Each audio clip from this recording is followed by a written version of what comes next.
காலம் என்ன சார் இருக்கு? காலம் தான் இருக்குது. இதோ சீக்கிரமாய் வருகிறேன் என்று சொன்ன தேவன் சீக்கிரமாய் வரப்போகிறார். ஆமேன். காலங்கள் சமீபமாய் இருக்கிறது. ஆமேன். அதனால் என்ன செய்வோம்? ஆயத்தப்படுவோம், ஆயத்தமாவோம், பிறரையும் ஆயத்தப்படுத்துவோம். பிறரெல்லாம் ஆயத்தப்படுத்தி நம்ம ஆயத்தமாக இல்லாமல் வந்துடக்கூடாது. நம்மளும் ஆயத்தப்படணும், பிறரையும் என்ன செய்யணும்? ஆயத்தப்படுத்தணும். ஆயத்தப்படுத்தினா நிச்சயமாகவே கர்த்தர் என்ன செய்வார்? நம்மளை ஆசீர்வதிப்பார். ஆமென். அல்லேலூயா. அதனால் எல்லாரும் கண்களை மூடி கடந்த நாட்களிலே நாம் தியானித்து விட்டு நாம் கடந்து போனோம். அதே என்னுடைய செய்தியை நான் தொடர்ந்து உங்களோடு கூட நான் செய்தியாய் அல்ல, ஒரு பைபிள் டிவோஷனாக நாம் தியானிப்போம் என்று சொல்லி நான் கடந்து போனேன். கடந்த நாட்களில் தரிசனத்துக்கும் தீர்க்க தரிசனத்துக்கும் வித்தியாசத்தை காண்பித்து கடந்து போனேன். இந்த நாளிலேயும் தேவனாகி கர்த்தர் உங்கள் மத்தியிலே பேசும்படியாக அடியனுக்கு கொடுத்த வாய்ப்பிற்காக தேவாதி தேவனை ஸ்தோத்தரிக்கிறேன். கர்த்தர் நல்லவர். ஹல்லேலூயா, ஹல்லேலூயா. சிலுவையே சிலுவையே என் நேசர் செய்த பாவம் என்னவோ, பாவி நான் இருக்க,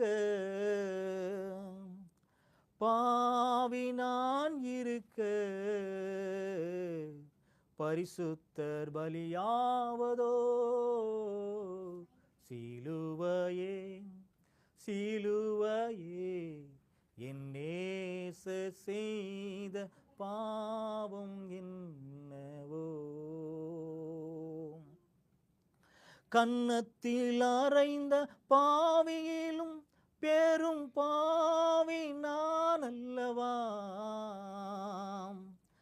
கன்னத்தில் அறைந்த பாவியிலும் பெரும் பாவி நான் அல்லவா,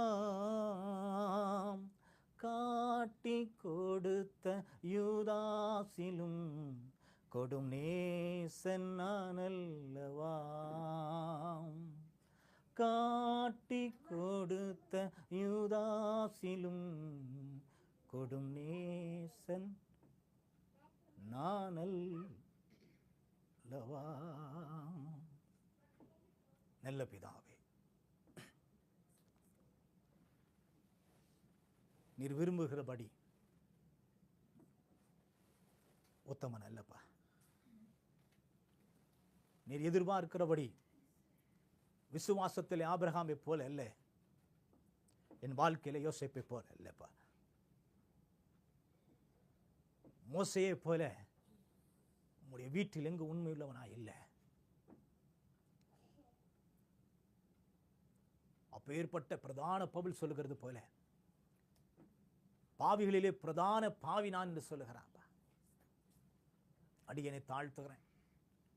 ஒன்றுக்கும் உதவாத என்ன உங்களுடைய சிலுவையின் மறைவில் கர்த்தர் மறைத்து ஆண்டவரே நீர் பேசும். சுயங்கள் ஆண்டவர் இந்த இடத்துல ஆண்டவர் சிலுவையில் அறையப்படட்டும், சுய சிந்தனைகள் சிலுவையிலே அறையப்படட்டும், மாம்சங்கள் சிலுவையிலே அறையப்படட்டும். ஆவியானவர் எங்களோடு கூட இடைபடும்படி ஆயுடைய சமூகத்தில் எங்களை ஒப்புக் கொடுக்கிறோம்ப்பா, தாழ்த்துகிறோம். எங்களோடு கூட பேசும். நீர் பேசாத வார்த்தைகளுக்கு வேண்டாம், நீர் அனுப்பாத வார்த்தைகளுக்கு வேண்டாம் ஆண்டவரே. அப்படிப்பட்ட வார்த்தைகளை கர்த்தர் ஆண்டவரே எடுத்து போடும்படி நாங்கள் செபிக்கிறோம். எல்லா தடைகளை கர்த்தர் உடைத்து போடும்படி நாங்கள் செபிக்கிறோம். நீர் பொறுப்பெடுத்துக் கொள்ளும், வழி நடத்தும். மீட்பு ரட்சகராகிய இயேசுவின் நாமத்தில் செபிக்கிறோம் என் ஜீவனில் நல்ல பிதாவே, ஆமென். ஹல்லேலூயா. கடந்த நாட்களிலே நான் சொல்லிட்டு உங்களோடு கூட நான் பேசும்போது நான் சொன்னேன், இந்த செய்தியானது இது செய்தி அல்ல, இது ஒரு பைபிள் ஸ்டடி போல நான் உங்களுக்கு கொண்டு போயிட்டு இருக்கிறேன் அப்படின்னு நான் சொன்னேன். கடந்த நாட்களில் இதை நான் பிரசங்கிக்கும் போது சிலருக்கு என்னன்னே புரியல. சிலரை பார்க்கும்போது சிலர் அப்படியே என்ன சொல்லுங்க, பிரம்ம பிடிச்சது போல, பித்து பிடிச்சது போல என்னையவே பார்த்து கொண்டிருந்தீங்க. காரணம் என்னன்னா உங்களுக்கு புரியல. என்னடா இது பிரதர் தரிசனம் தரிசனம் மட்டுமே சொல்றாரே, தரிசனம்னா என்னன்னே புரியலையே அப்படின்னு சிலர் பார்க்கிற பார்வை எனக்கு கடந்த நாட்களில் எனக்கு புரிஞ்சது. ஆகவே கொஞ்சம் தரிசனம்னா என்ன அப்படின்றதுக்கு சுருக்கமாக ஒரு வார்த்தை நான் சொல்லி, நான் விட்ட செய்தியிலிருந்து, விட்ட வார்த்தைகள் இருந்து அதை உங்களுக்கு ஞாபகப்படுத்தி, ஆண்டவர் ஏன் ஒரு மனிதனுக்கு தரிசனத்தை கொடுக்கிறார், தரிசனம் கொடுக்கலைன்னா நம்முடைய வாழ்க்கை என்னமாய் போய்விடும், யாருக்கு ஆண்டவர் தரிசனத்தை கொடுத்தார், எதற்காக தரிசனத்தை கொடுக்கிறார், அப்படியெல்லாம் நம்ம தெரிந்து கொள்ளணும். வேதத்தினுடைய ரகசியங்களையும் வேதத்தினுடைய மகத்துவங்களையும் நம்முடைய கண்கள் பார்க்காமல் போகுமே ஆனால் நம்முடைய ஆத்மா அது குருட்டாட்டம் உள்ளது என்பதில் எந்த சந்தேகமும் இல்லை. சத்தியத்தை அறிகிற அறிவு நமக்கு வேணும். ஆகவே தான் பவுல் எழுதும்போது சொல்லுகிறான், தேவனை அறிகிற அறிவு நமக்கு வேணும், அதுதான் நமக்கு மேன்மை. ஆமென். நம்முடைய படிப்போ பட்டமோ பதவியோ அழகோ ஆஸ்தியோ அந்தஸ்தோ சொத்தோ சுகமோ நண்பர்களோ உற்றாரோ உறவினர்களோ இவைகளெல்லாம் நமக்கு மேன்மையானவைகள் அல்ல. ஆகவே தான் பவுல் அப்போஸ்தலனாய் பவுல் சொல்லுகிறான், இவைகளெல்லாம் கற்றுத் தேர்ந்த பவுல் சொல்லுகிறான், இவையெல்லாம் என் கிறிஸ்துவுக்கு முன்பதாக எப்படி இருக்கிறது, குப்பையும் கந்தையும் ஆகியிருக்கிறது. ஆமென், அல்லேலூயா. ஏன்னா இந்த அப்போஸ்தலனாய் பவுல் கமாலியலுடைய பாதத்திலே அவன் சிறு பிரயாதத்திலிருந்து அவன் படித்து வளர்ந்தவன். ஆமென். நியாயப்பிரமாணத்தை கற்றுத் தேர்ந்தவன் இந்த அப்போஸ்தலனாகிய பவுல். ஆமென். நியாயப்பிரமாணம் என்பது ஆதியாகமம் முதற்கொண்டு நீங்கள் மல்கியா புத்தகம் வரைக்கும் இருக்கிறதுக்கு ஆண்டவர் அத்தனை காரியங்களையுமே கற்றுத் தேர்ந்த ஒரு விசேஷித்த ஒரு மனிதன் தான் அப்போஸ்தலனாகிய பவுல். அப்பேற்பட்ட பவுல் தேவனுடைய சமூகத்தில் கிறிஸ்துவுக்காக எல்லாவற்றையும் குப்பையும் நஷ்டம் என்று கருதுகிறேன்னு சொல்லுகிறான். ஆமென். அவனுடைய மேன்மை எல்லாமே சிலுவையை குறித்தும் இயேசு கிறிஸ்துவை பிரசங்கிப்பதை குறித்தும் அவரை அறிகிற அறிவின் மேன்மை மட்டுமே அப்போஸ்தலனாகிய பவுல் நாடினான் என்பதில் பரிசுத்த வேதாகம் நமக்கு சான்று பகர்கிறது. இதுக்கு இன்றைக்கு சத்தியமாக இருக்கிறது. பரிசுத்த ஆவியானவர் நமக்கு அப்படியே ஒரு வார்த்தை கூட பிசகாமல் அப்படி எழுதி வைத்திருக்கிறார். ஆமென், அல்லேலூயா. ஆகவே தான் கடந்த நாட்களில் நான் சொல்லும்போது பரிசுத்த ஆவியானவர் வேதத்தில் இருக்கக்கூடிய ஒவ்வொரு வார்த்தையுமே நம்முடைய வாழ்க்கைக்கு நம்முடைய எதிர்காலத்திற்கு தேவன் பிரயோஜனப்படும்படியாக அதிலிருந்து காரியங்களை கற்றுக்கொள்ளும்படியாக ஆண்டவர் வைத்திருக்கிறார் என்பதை நான் கடந்த நாட்களில் உங்களுக்கு மத்தியிலே நான் சொன்னேன்.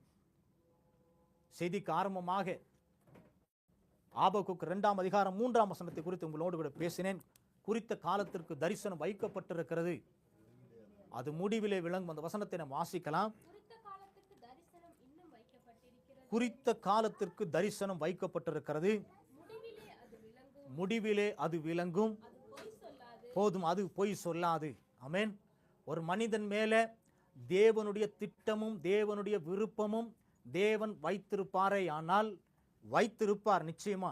அந்த வைத்திருக்குதல் தேவனுடைய தீர்மானமும் அவருடைய திட்டமும் நிறைவேறும் வரைக்கும் தேவன் உங்களையும் என்னையும் அவர் கைவிடவே விடமாட்டார். ஆமென், அல்லேலூயா.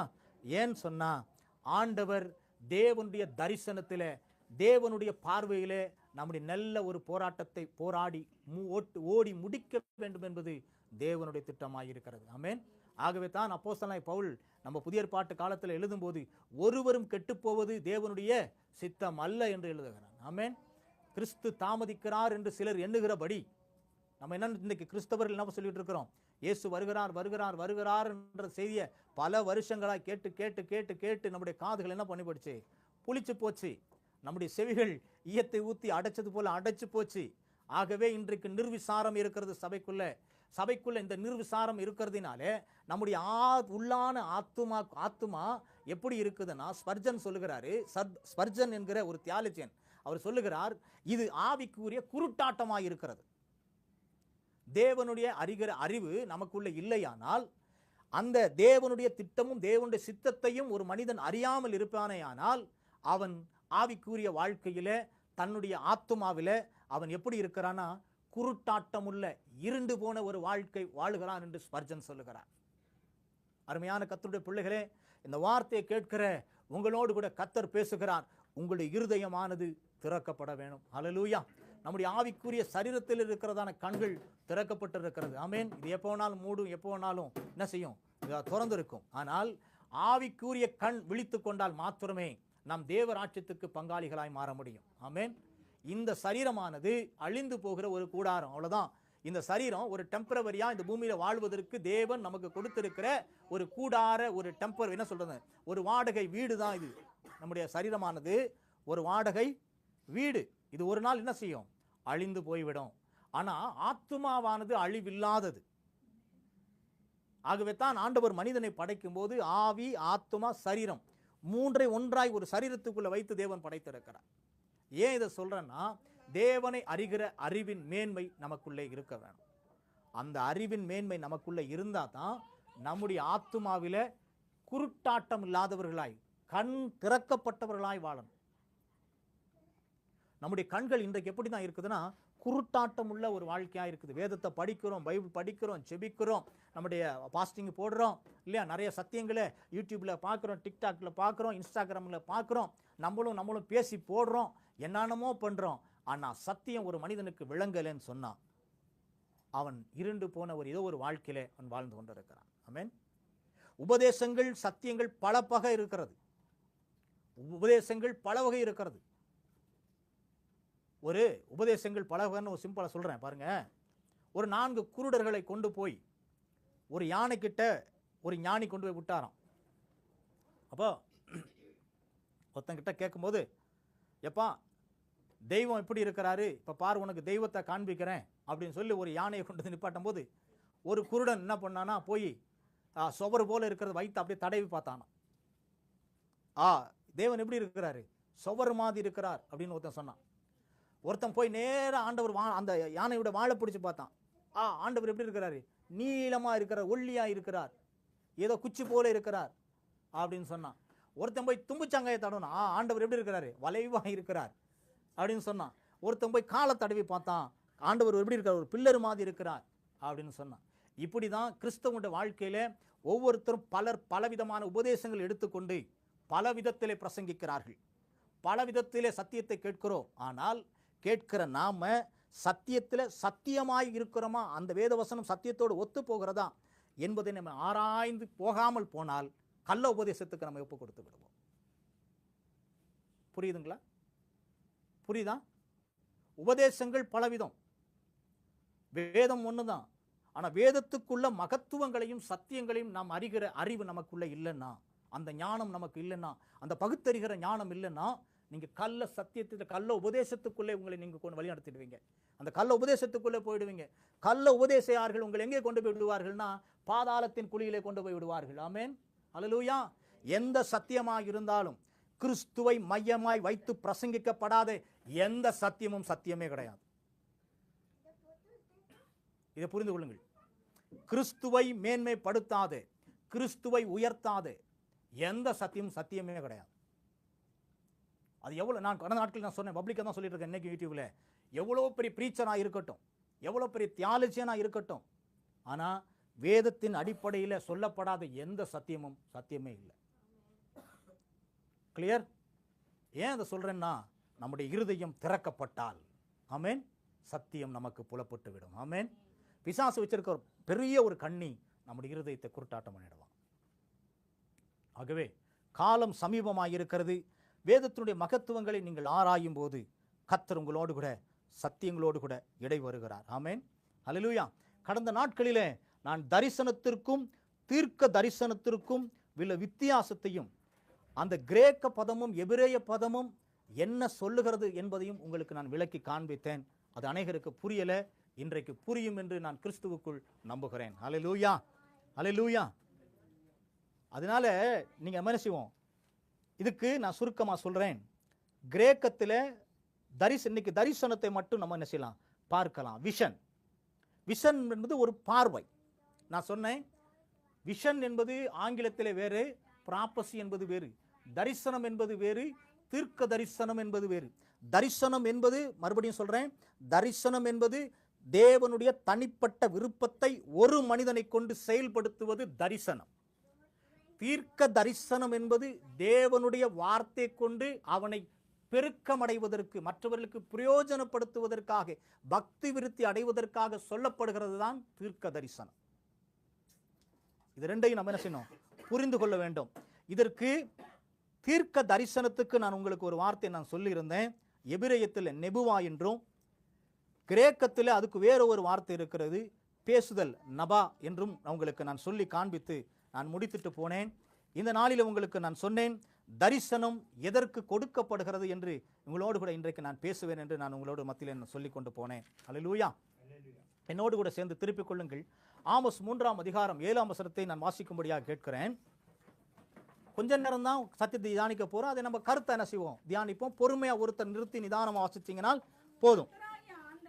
கர்த்தராகிய ஆண்டவர் தீர்க்க தரிசிகளாகிய தம்முடைய ஊழியக்காரருக்கு தமது ரகசியத்தை வெளிப்படுத்தாமல் ஒரு காரியத்தையும் செய்ய மாட்டார். ஆமென். அது சபையா இருக்கட்டும், சபைக்குரிய விசுவாசிகளாக இருக்கட்டும், உங்களை மேய்க்கிற மேய்ப்பனை அல்லாமல், உங்களை நடத்துகிற ஆவிக்குரிய சத்தியத்திலே உங்களை வழி நடத்துகிற போதகருக்கே அல்லாமல். புரியுதுங்களா உங்களுக்கு? அந்த வசனத்தை மறுபடியும் வாசிங்க. ஆமோஸ் 3. நல்லா வாசிக்கிற, தெளிவா நீங்க கவனிங்க. கர்த்தராகிய ஆண்டவர் தீர்க்க தரிசிகளாகிய தம்முடைய ஊழியக்காரருக்கு தமது ரகசியத்தை வெளிப்படுத்தாமல் ஒரு காரியத்தையும் செய்யவே மாட்டார். இது கிளியரா இருக்கா? கிளியரா இருக்கா? புரியலையா? இப்படி சொல்றேன், உங்களை ஆவிக்குரிய ஜீவியத்தில் வழி நடத்துகிற போதகருக்கு உங்களை குறித்து எந்த ஒரு திட்டத்தையும் தேவன் வெளிப்படுத்தாமல் இருக்கவே மாட்டார். ஒருவேளை நீங்க இந்தியாவில் யாரோ ஒரு பாஸ்டர் இருந்திருக்கலாம், இங்க ஒரு பாஸ்டர் நீங்கள் இருக்கலாம். ஆனால் எங்க இருந்தாலும் நீங்க எந்த ஒரு நிழலுக்குள்ள நீங்கள் தேவனுடைய சமூகத்துக்கு வருகிறீங்களோ அந்த நிழல இருக்கிற உங்களுக்கு தேவனுடைய சார்பில் நின்று பரிந்து பேசுகிற ஊழியக்காரர்களுக்கு உங்களை குறித்து தேவனுடைய திட்டத்தை வெளிப்படுத்தாமல் இருக்கவே மாட்டார். நம்ம நினைச்சுக்கிடுறோம், எங்க பாஸ்டருக்கு என்ன இல்லை, தீர்க்க தரிசன வரம் இல்லை, எங்க பாஸ்டர் தரிசனத்தை பார்க்க மாட்டார், எங்க பாஸ்டருக்கு அதெல்லாம் என்ன செய்யல இல்லை. சிலர் இப்படிதான் எடை போடுறாங்க பாஸ்டருங்களை. ஒன்றை ஒரு காரியத்தை சொல்லுகிறேன். அப்போஸ்தலனாகிய பவுல் நீங்க எபேசியரில் எழுதும்போது ஒரு 5 விதமான ஊழியத்தை சொல்லுகிறார். சபைக்கு பக்தி விருத்தி உண்டாக்கும்படியாக, சபை வளர்ந்து பெருகும்படியாக 5 விதமான ஊழியங்களை சொல்லுகிறார். என்ன சொல்றாரு? சிலரை சுவிசேஷகராகவும், சிலரை தீர்க்கதரிசிகளாகவும், சிலரை போதகர்களாகவும், சிலரை அப்போஸ்தலராகவும், சிலரை மேய்ப்பர்களாகவும் கர்த்தர் ஏற்படுத்தி இருக்கிறார் என்று வசனம் தெளிவாய் சொல்லுகிறது. ஒரு பாஸ்டர் இந்த இடத்துல இருந்து ஒரு சபையை நடத்துகிறவர் ஒருத்தர் இந்த 5 விதமான ஊழியத்தையும் செய்ய முடியும். நீங்க நினைச்சிடக்கூடாது, பாஸ்டர் ஜோசுவா அவரெல்லாம் தரிசனத்தை பார்க்க மாட்டார், அவர் தீர்க்க தரிசனம் சொல்ல தெரியாது, அவர் மேய்ப்பர் அல்ல, அவர் அப்போஸ்தலன் அல்ல, அப்படியெல்லாம் ஒருவேளை நீங்களும் நானும் நினைக்கலாம். ஆனால் அப்படி நம்ம ஒரு நாளும் எந்த ஊழியக்காரரையும், அவர் சிறியவராய் இருக்கலாம், பெரியவராய் இருக்கலாம், நீங்க மதிப்பு கொடுத்தாலும் சரி கொடுக்கலாட்டியும் சரி, it is not a problem at all. But one thing, அவர்கள் மேலே தேவனுடைய அபிஷேகத்தை வைத்திருக்கிறதுனாலே தேவன் அவர்களை 5 விதமான ஊழியத்தை செய்யும்படியாக தேவன் அவர்களை அபிஷேகித்திருக்கிறார். ஆகவே ஒருவேளை நான் இதை நீங்க நினைச்சிடக்கூடாது, பாஸ்டர் இல்லாத நேரத்தில் தான் இந்த காரியத்தை உங்களுக்கு மத்தியில் நான் பகிர்ந்து கொண்டு இருக்கிறேன். ஏன்னா நிறைய பேர் சில பாஸ்டர் வந்தாதான் கொண்டு போய் தலையை கொடுக்குறீங்க, கொடுக்காதீங்க, தெரிய மாட்டேங்குது. நீங்க தலையை கொடுத்தீங்கன்னா ஆவிகள் பல வேறு, ஆவியின் உலகம் வேறு. இப்போ நான் இருக்கிறேன்னா சத்தியம் வேற எங்கேயோ போகுது. நான் என்னுடைய ஆவி, நான் ஒரு சரியான அபிஷேகம் பெறலை, நான் சரியான வழிநடத்து இல்லை, சரியான சத்தியம் எனக்கு இல்லைன்னா, நான் இப்போ இந்த சிஸ்டம் மேலே வச்சு நான் ஜெபம் பண்ணும்போது எனக்கு இருக்கிறதான ஒரு ஆவி, எனக்கு இருக்கிறத ஒரு பொல்லாத ஆவி இவங்க மேல என்ன செஞ்சிடும், போயிடும். ஆகவே உங்களுடைய ஊழியக்காரர், உங்கள் ஊழியக்காரர்கிட்ட முதல்ல செய்யுங்க, கனம் பண்ணுவதிலும் உங்க ஊழியக்கார கனப்படுதலும் மேன்மைப்படுத்துவதிலும் நீங்கள் யோசிங்க. எந்த ஊழியக்காரனும் குப்பையால் ஆண்டவர் அவர்களை குப்பையிலிருந்து தூக்கி எப்படி வச்சிருக்கிறாரு, ராஜாக்களா ஆசாரிகளா வைத்திருக்கிறார். ஆமென். பரிந்து பேசுவதற்காக. ஒருவேளை அந்த போதகர் படித்திருக்கலாம், படிக்காமல் இருக்கலாம், ஆனாலும் யாரா இருந்தாலும் தேவனுடைய பார்வையில ஏழை என்றும் இல்லை, பணக்காரன் இல்லை, உயர்ந்தவன் என்றும் இல்லை, கிரேக்கன் என்றும் இல்லை, அவன் தேவனுடைய பார்வையில வேலை செய்கிற, ஒரே தோட்டத்தில் வேலை செய்கிற ஒரே பணியாள் தான், ஈக்குவல் தான் தேவனுடைய பார்வையில. ஒருவேளை வயசுல பெருசவங்களா இருக்கலாம், வயசுல சின்னவங்களா இருக்கலாம், படிப்பில் ஹையஸ்டாக படிச்சிருக்கலாம், படிக்காதவராக இருக்கலாம், பணத்தில் பலம் உள்ளவராக இருக்கலாம், பணத்தில் பலவீனம் உள்ளவராக இருக்கலாம், சரீரத்தில் பலமுள்ள தோற்றம் உள்ளவர்களாக இருக்கலாம், தோற்றம் இல்லாத ஒரு போதகராக இருக்கலாம். யாராக இருந்தாலும் அவர் தேவனாலே தேர்ந்தெடுக்கப்பட்ட ஒரு பாத்திரம். ஆமென், அல்லேலூயா. அவருக்கு கொடுக்க வேண்டிய கனத்தை நீங்கள் கொடுத்தீர்களானால் நீங்களும் நானும் ஆசீர்வதிக்கப்படும். ஆமென். நிறைய பேர் நம்முடைய போதகரை நிறைய பேர் கனப்படுத்துவதில்லை. அவர் இங்கே இருந்தாலும் சரி, எந்த போதகராக இருக்கட்டும், அவர் ஒரு ஆர்சி ஃபாதராக இருக்கட்டும், சிஎஸ்சி ஃபாதராக இருக்கட்டும், யார் எனிவர் எங்கே வேணாலும் இருக்கட்டும், யாரை பார்த்தாலும் நீங்கள் நினைத்துக் கொள்ளுங்கள், தேவன் அவர்களை எனக்கு மத்தியஸ்தனாய் வைத்திருக்கிறார். ஆமென், அல்லேலூயா. ஆகவே எல்லா போதகர்களுக்குள்ளேயும் தேவன் இப்படிப்பட்ட தரிசனங்களையும் தீர்க்க தரிசனங்களையும் வைத்திருக்கிறார். ஆமென். சில நேரங்களிலே நம்முடைய போதகர் சிலரை குறித்து சொல்லுவார். சிலர்கிட்ட சொல்லும் போது உங்கள் குறித்து எனக்கு ஒரு பாரம் இருக்கிறது, அந்த பாரத்தை உங்களுக்கு சொல்றேன், நீங்க ஷேர் பண்ணும்போது நீங்க அற்பமா எண்ணிவிடக்கூடாது. தேவன் ஏதோ ஒரு காரியத்தை அவருக்கு வெளிப்படுத்தி இருக்கிறதுனாலே அவர் உங்களோடு கூட பேசுகிறார். தேவனுடைய வாயாய் உங்களோடு கூட பேசுகிறார். ஆனா இது நிறைய பேர் புரிஞ்சுக்கிறது இல்லை. அவருக்கு நான் பொழுதுபோக்குக்கு பேசுகிறார் இல்ல, தேவனுடைய திட்டத்தையும் தேவனுடைய சித்தத்தையும் அவர் மூலமாய் உங்களுக்கு வெளிப்படுத்தும்படியாகத்தான் ஒரு போதகர் மூலமாய் தேவன் வார்த்தையை போடுகிறார். ஆமென், அல்லேலூயா. நிறைய பேருடைய வாழ்க்கை கட்டப்படாமல் இருக்கிறதற்கு இது ஒரு காரணம். இதை நீங்கள் புரிந்து கொள்ளணும். ஆகவே ஊழியக்காரர்களுக்கு தேவன் இப்படிப்பட்ட ஒரு தரிசனங்களையும் சொப்பனங்களையும் உங்களை கொண்டு உங்கள் குடும்பத்தை கொண்டு ஒருவேளை அவர் ஜெபித்துக் கொண்டிருக்கலாம். நான் கடந்த நாட்களில் சொன்னேன், ஒவ்வொரு போதகரும் ஒவ்வொரு பாஸ்டர் போகும்போது ஒரு வார்த்தை சொல்லிட்டு போனாங்க, நான் ஒவ்வொரு விசுவாசியும் சிறுக சிறுக சேர்த்து வைத்திருக்கிறேன். ஏன்னா உங்களுக்காக தெரியாது அவர் எவ்வளவு நேரம் ஜெபிக்கிறார், நமக்கு தெரியாது. அந்தரங்கத்தில் ஜெபிக்கிற எந்த ஜெபமும் நமக்கு தெரியாது. அவங்க எவ்வளவு நேரம் ஒரு விசுவாசிக்க போராடி ஜெபிக்கிறார், எவ்வளவு தூரம் அந்த விசுவாசிகளுக்காக போராடி அவருக்கு எங்களுக்காக பாரப்பட்டு ஜெபிக்கிறார் என்பது உங்களுக்கு தெரியாது. ஆனா எல்லா ஊழியக்காரங்களுக்கும் ஒவ்வொரு விசுவாசிகளுக்கு ஒவ்வொரு சபையினுடைய பிள்ளைகளை குறித்தும் கரிசனையும் தவிப்பும் இருக்கும். அப்போஸ்தலன் பவுல் சொல்லும்போது ஒரு ஆத்மாவுக்கு குறித்து சொல்லும்போது பவுல் வேதத்தில் சொல்லுகிறான், உங்களை கற்ப வேதனைப்பட்டு உங்களை பெற்றெடுத்திருக்கிறான். அப்போ பவுல் செய்த அத்தனை ஊழியங்களையும் பாருங்க, சாதாரணமானவர் அல்ல பவுல். ஒவ்வொரு தேசங்களியா போகும்போது ஆண்டவர் புறஜாதிகளுக்கு ஆண்டவர் அவரை கொண்டு எடுத்து பயன்படுத்தும் போது போன தேசம் கலாத்திய தேசத்துக்கு போனார், எழுப்புதல் தெசலோனிக்க பட்டணத்துக்கு போனார், எழுப்புதல் அந்தியோக்கியா பட்டணத்துக்கு போனார், கலாத்தியர் பட்டணத்துக்கு போனார், எபேசு பட்டணத்துக்கு போனார், கொரிந்து பட்டணத்துக்கு போனார், சிசிலியாவுக்கு போனார். இங்கெல்லாம் ஒரு எழுப்புதல் வந்தது. ஏன்? தேவன் அவர் மேலே அபிஷேகத்தை வைத்திருந்ததுனாலே. ஆமென், அல்லேலூயா. அங்கெல்லாம் ஆத்துமாக்கள் எப்படி சேர்த்தாராம்? கற்ப வேதனைப்பட்டு. ஒரு ஆத்துமாவை சபைக்குள்ள கொண்டு வருகிறது என்பது இது சாதாரண ஒரு விஷயம் அல்ல. பல நாள் ஜெபிக்கணும், பல நாள் அவங்களை போய் சந்திக்கணும். நான் ஊழியத்தில் இருந்ததுனால், அந்த அனுபவத்தில் இருந்ததுனால் உங்களோடு கூட பேசிக் கொண்டிருக்கிறேன். ஒரு விசுவாசிய சபைக்குள்ள சேர்ப்பது என்பது பெரிய கஷ்டம்.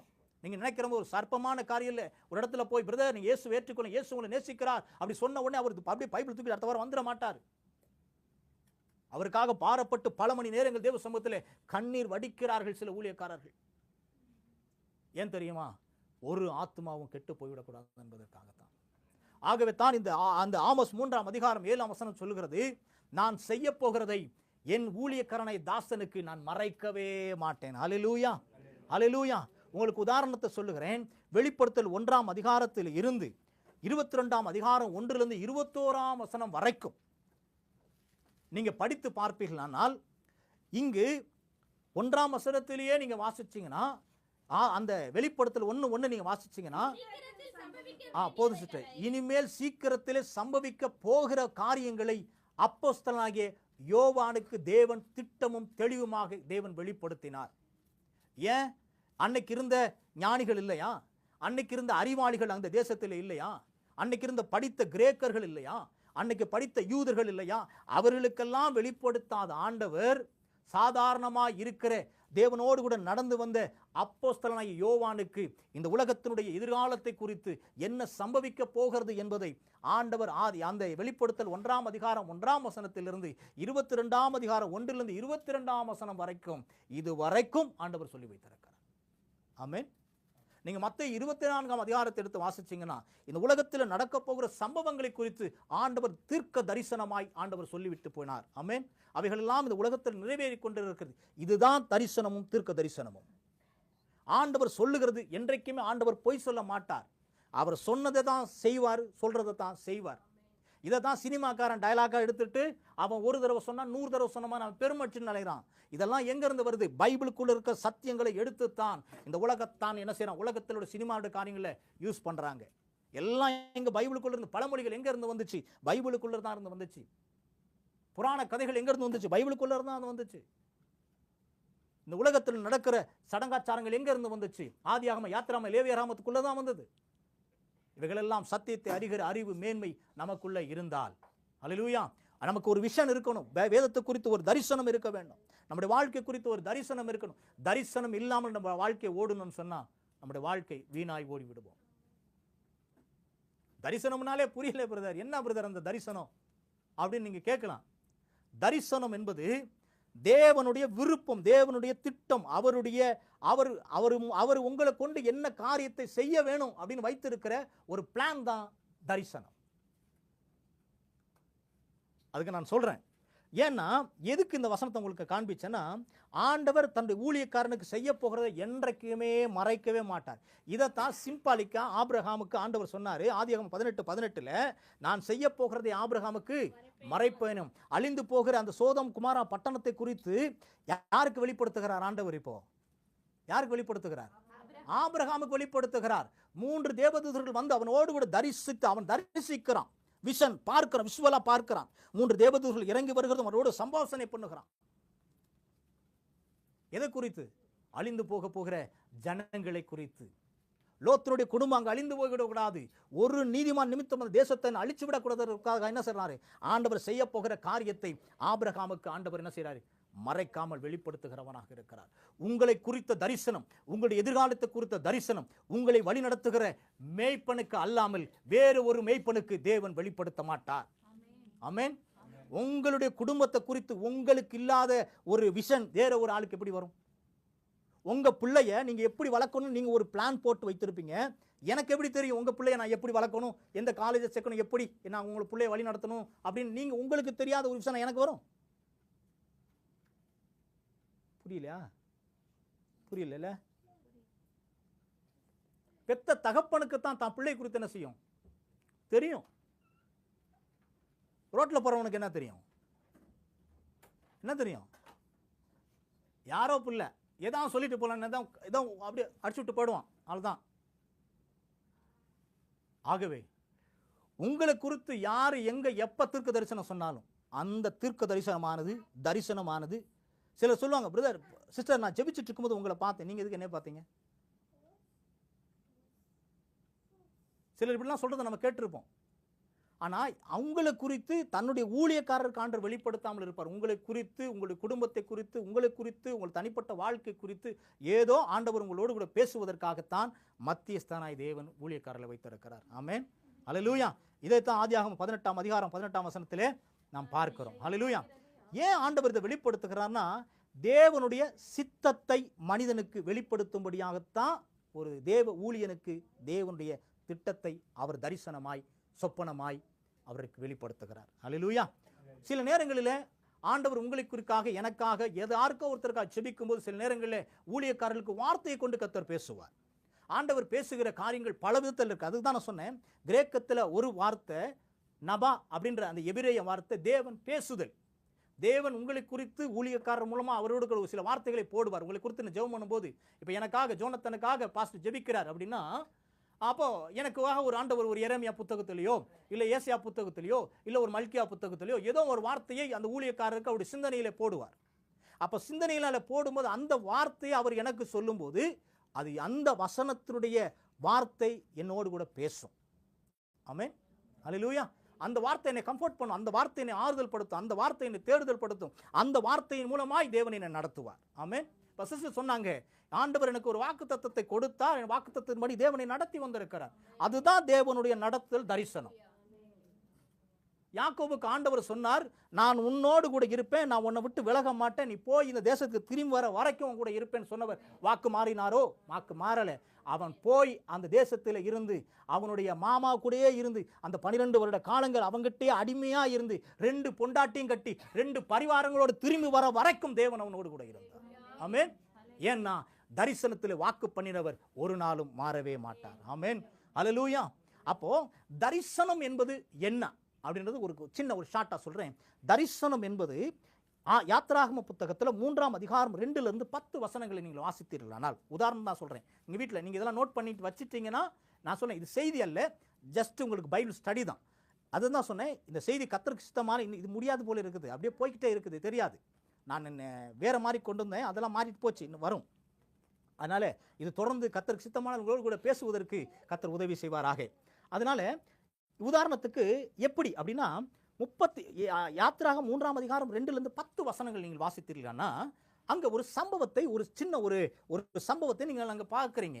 அங்கே ஒரு சம்பவம் என்ன இருக்குதுன்னா, இந்த மோசே தன்னுடைய மாமாவனிடத்தில் போய் அவன் ஆடுகளை மேய்த்து கொண்டிருக்க போது, இப்போ அங்கே ஒரு முச்செடி எரிகிறதான ஒரு சம்பவத்தை தான் அவன் பார்க்கிறான். அங்கே தான் அதானே பார்க்குறீங்க, இல்லை வேறு எதுவும் பார்த்தாரா? அதுதான் பார்க்குறாரு இல்லை, வேறு எதுவும் பார்த்தாரா? அதுதான் பார்க்குறாரு இல்லையா? இல்லை, சம்டைமில் நமக்கு டவுட் ஆகிடுது. ஏன்னா பைபிளில் புதுசாக சிலர்லாம் அதுதான் பார்க்குறாரு. அப்போ அது ஏன் அவர் பார்க்குறாருன்னா, ஆண்டவருடைய சித்தம், தேவனுடைய தரிசனம் மோசையின் மேலே எப்படி இருந்ததுன்னா, மோசே எகிப்தில் ஒரு போர் சேவனா, ஒரு சேனைக்கு ஒரு அதிபதியாக இருக்க வேண்டும் என்பது தேவனுடைய திட்டம் இல்லை. புரிஞ்சுக்கிட்டீங்களா? தரிசனம் என்பது என்ன அப்படின்னா, தேவனுடைய தரிசனத்தில் தான் நம்ம ஓடணும். நம்ம தரிசனத்தில் ஓடணும்னா எங்கேயாவது கவுந்துருவோம். வண்டி ஓட்டுறோம் பார்த்தீங்களா? வண்டி எத்தனை பேர் ஓட்ட தெரியும்? எத்தனை பேர் டிரைவிங் லைசன்ஸ் வச்சுருக்கிறீங்க? அவன் சிஸ்டர் ஒன்று அப்படின்றாங்க. வண்டி ஓட்டுவீங்க இல்லையா? ஓட்டுவீங்க இல்லையா? சில ஓட்டுவீங்க, பேட்மேன் சொல்ல ஓட்டுவீங்க. வண்டி ஓட்டுறதுக்காக நீங்கள் ஓட்டுவீங்களா? வண்டி கண்ட்ரோலுக்காக நீங்கள் போவீங்களா? இல்லை உங்கள் கண்ட்ரோலுக்காக வண்டி இருக்குமா? சொல்லுங்க. நம்ம கண்ட்ரோலில் தான் வண்டி இருக்கணும். நான் வண்டி பழகின புதுசில் ஸ்ட்ரைட் ரோடு, ஒரு இடத்துல ஊழியம் முடிச்சுட்டு வரும்போது என் ட்ரிபிள்ஸ் வேறு 3 பாஸ்டர்ஸ், நானும் அதில் நான் தான் ஓட்டேன். நான் ஹில்ஸில் ஓட்டினால என்னை நம்பி கொடுத்துட்டாங்க. புது வண்டி ஹோண்டா CD 100 கொடுத்துட்டாங்க. பிரதர் நீங்கள் ஓட்டுங்க. எனக்கு அந்த ரோடை நான் புதுசாக ஹில்ஸில் ஓட்டினாலும் நேராக ஒரு 10 கிலோமீட்டர் ரோடை பார்க்கும்போது, ஆஹா இதில் அப்படி எத்தனை கிலோமீட்டர் ஸ்பீடில் போகணுன்ட்டு என்ன பண்ணிட்டேன், நான் ஃபுல்லாக முறுக்கிட்டேன் வண்டியா.